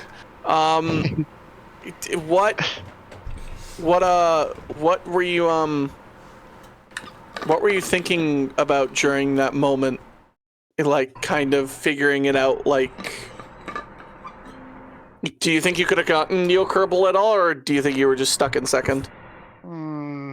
I think I will have been stuck at second. Maybe running a different strategy, maybe pitting to change the tires to the correct pressures, but I was thinking that maybe they were gonna pit halfway, and they didn't. I put fuel for almost the entire race in case that it stopped raining. Then sometimes, so I have to change the fuel available to play to when the track dry up or anything. So when I closed the gap to him like 3-4 tenths, I decided to not fight with him and pit, because I don't know what strategy Ilpo was on it, and I don't know how far I will be after I pitted, so I didn't want to risk any or lose any time by fighting Neil. But I pitted and he pitted the next lap, and the gap was exactly the same, so I didn't gain anything or lose anything. So I'll take the P2. I don't know. I wouldn't have any chance to do whatever, anything different. Well, hopefully conditions will be a little bit more predictable in next week's race. Halfway through the championship so far, Ricardo, how are you feeling going into the second half? Quite good. I think next race is the Green Hell, right? I think so, yeah. So there, anything can happen. Yeah, absolutely. Just any mistake can make all the difference in that track, so it will be exciting. Starting the second half with that track, and hopefully it's dry track or whatever. I can get the rain in that track. If it's raining at Nordschleife, it's a 0.19 chance of rain. If it's raining in Nordschleife, oh man, I'm gonna need to be out of the broadcast because I might. Happy. Yeah, well, looking for Ricardo. Yeah, good drive. Congrats on the podium. Good first half of the season from you. Looking forward to the second half. It's crazy to think that it's already halfway done with how quick it seems everything's moving along. But yeah, good. Congrats once again. Looking forward to seeing what you've got in store for us next week around the Green Hell. Well, see you guys next week. See you next week. Let's pull in our race winner, Neil Kerbel. Neil Kerbel, congrats on the win here tonight. How does it feel, my friend? I want to laugh at Tyler and say, haha, I'm glad you made your predictions. I'll talk. Yeah, you'll be seeing me tomorrow. That's for sure. But yeah, like, it was a good race. Crazy. I did not think I could actually qualify that well. Both Ricardo and Ilpo had amazing pace, so being able to stay ahead of them was crazy. However, I will point out that you may get Ricardo Rivera as a P1 because I'm definitely taking a penalty. For what exactly? Crashing into Ilpo. No, I didn't quite pick up what happened there. Yeah, I dove on the inside of the penultimate corner and I bumped him wide. I lifted to like let him come back, but then I saw Ricardo Rivera there. I was like, oh, okay, well, I can't give the position back.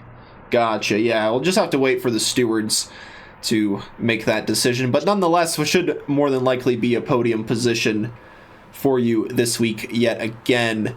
That qualifying was absolutely close for a moment until the last lap. You pulled it like a two tenths away from everybody else. At one point, you and Ilpo, or Ricardo Rivera and Ilpo, had the exact same time on the board. We were kind of hoping that would stay until the end, until that blistering lap at the end. But I had a question for Ricardo. But what was it like going from those dry to wet conditions from qualifying to the race? I don't know. I like driving in the wet, so I actually preferred it. Were you able to get any wet practice before today? No. I did laps just to get the setup tuned in, and then have a general like spreadsheet on how I do wet tire pressures for GT4s. So I just threw the values in and hope for the best. Yeah, fair enough. It didn't seem like a lot of drivers got a lot of wet practice here. That kind of threw a bit of a surprise to everybody here. Considering it was a dry qualification, I was pretty sure it was going to be a dry race, so I was delightfully surprised by that.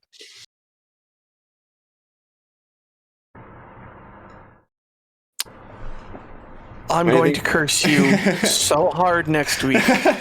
You have no idea what is coming to you. I'm not going to be there. You better be there. I'm going to curse you for the rest of the season if you're not there. I will. Eric knows my feelings for the green hell. You did it with us. I did, and that was the last time. I know why it's the last time, to be honest. It's the last time. But okay, so then you know what? Then we'll have Eric come on for the green hell then. Okay. Or Bathurst, one or the other. Yeah. You can curse me in another race, Tyler. Oh, I plan to. Don't worry. The rivalry is heating up between Tyler and Neil, the driver and the commentator. You have no idea what happens on Tuesday. You have no idea. I mean, Tyler has way more power than me behind the booth. I can only drive. That's a very fair point. You were able to avoid our curses here tonight, Neil. Congrats on pulling away the victory here in round 4. Halfway through the season, we mentioned this today. It's crazy that we're halfway through already. How are you feeling going into the second half? I'm good. Taking my drop round next week, so I really can't make any. I don't have any cushion, so I gotta keep putting in good laps and stay on pace with Ricardo Rivera and Ilpo and Alex Hansen, and I think who else is up at the top? Torres is another fast one. Yeah, the championship should be pretty close at the top there between the whole top 5. We'll get some numbers before the next round and provide those to everybody so we can keep track of just how things are going. But thanks for joining us tonight, Neil. Always fun to chat with you after the races. And congrats again on the P1 finish here tonight. Yeah, thanks for streaming, and hopefully the wet race provided some entertainment. I'll give it a watch back tomorrow at work. It did. Yeah, it absolutely did. And with that, we're going to hit it to Tyler. Any closing thoughts from you, my friend? Something that I didn't actually notice, or I've just been told by the higher ups. It's actually not Snetterton next week. It is Nords. It's the perfect. Green Hell. So the calendar will say Snetterton, but it's actually swapped. So the rookies will be at Nürburgring and the pros will be at the green hell of Nords. So I will see you guys. If I thought wet weather chaos, this is just going to be a different breed. And also, there is another risk of rain. It's not a bigger risk than what Monza was, but it is a risk. So wet Nords, possibly. We'll see you around next week for that, and I'll throw Kuja for that. Yeah, speaking of that, let's take a look at the calendar exactly here and what Trackalicious has to offer throughout the week.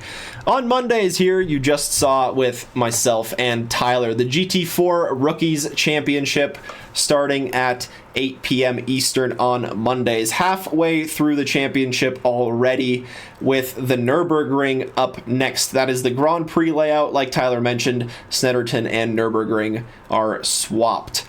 And in the GT4 Open Championship, starting after the rookies, we will be going to the full Nordschleife layout for their 50-minute race. And once again, that calendar swapped Snetterton and Nordschleife. Next level racing prizes are on offer for those participating in the GT4 championships. For the rookies, the prize of a haptic gaming pad will be awarded to a random winner who participates in 7 out of the 8 races in that rookies championship. And in the Open Championship, that same prize, that haptic gaming pad from Next Level Racing, will be going to the championship winner. So we will have to wait and see who comes out on top in the closing half of that championship. On Tuesdays, Trackalicious moves to Le Mans Ultimate, closing out the first Multiclass 60 championship at the Bahrain circuit tomorrow evening with a 60-minute race at 8:30 Eastern Time, before moving on to another 5-race championship the week after that. The same format with hypercars and GT3s. Then on Wednesdays, we switch over to ACC again, to the GT3 West Coast Championship.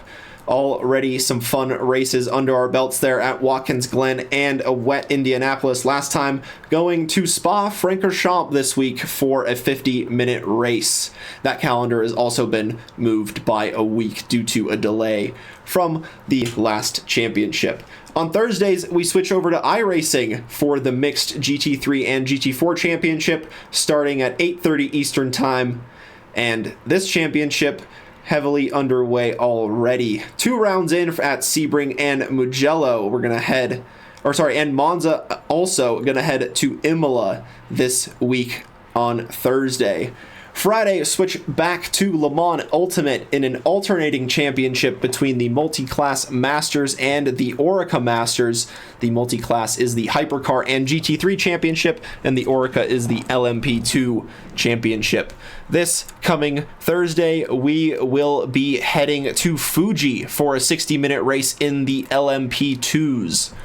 On Saturdays, days off for the Trackalicious staff here, apart from the occasional one-offs. Do keep track in the Discord if there are any one-offs to sign up for, as well as on SimGrid.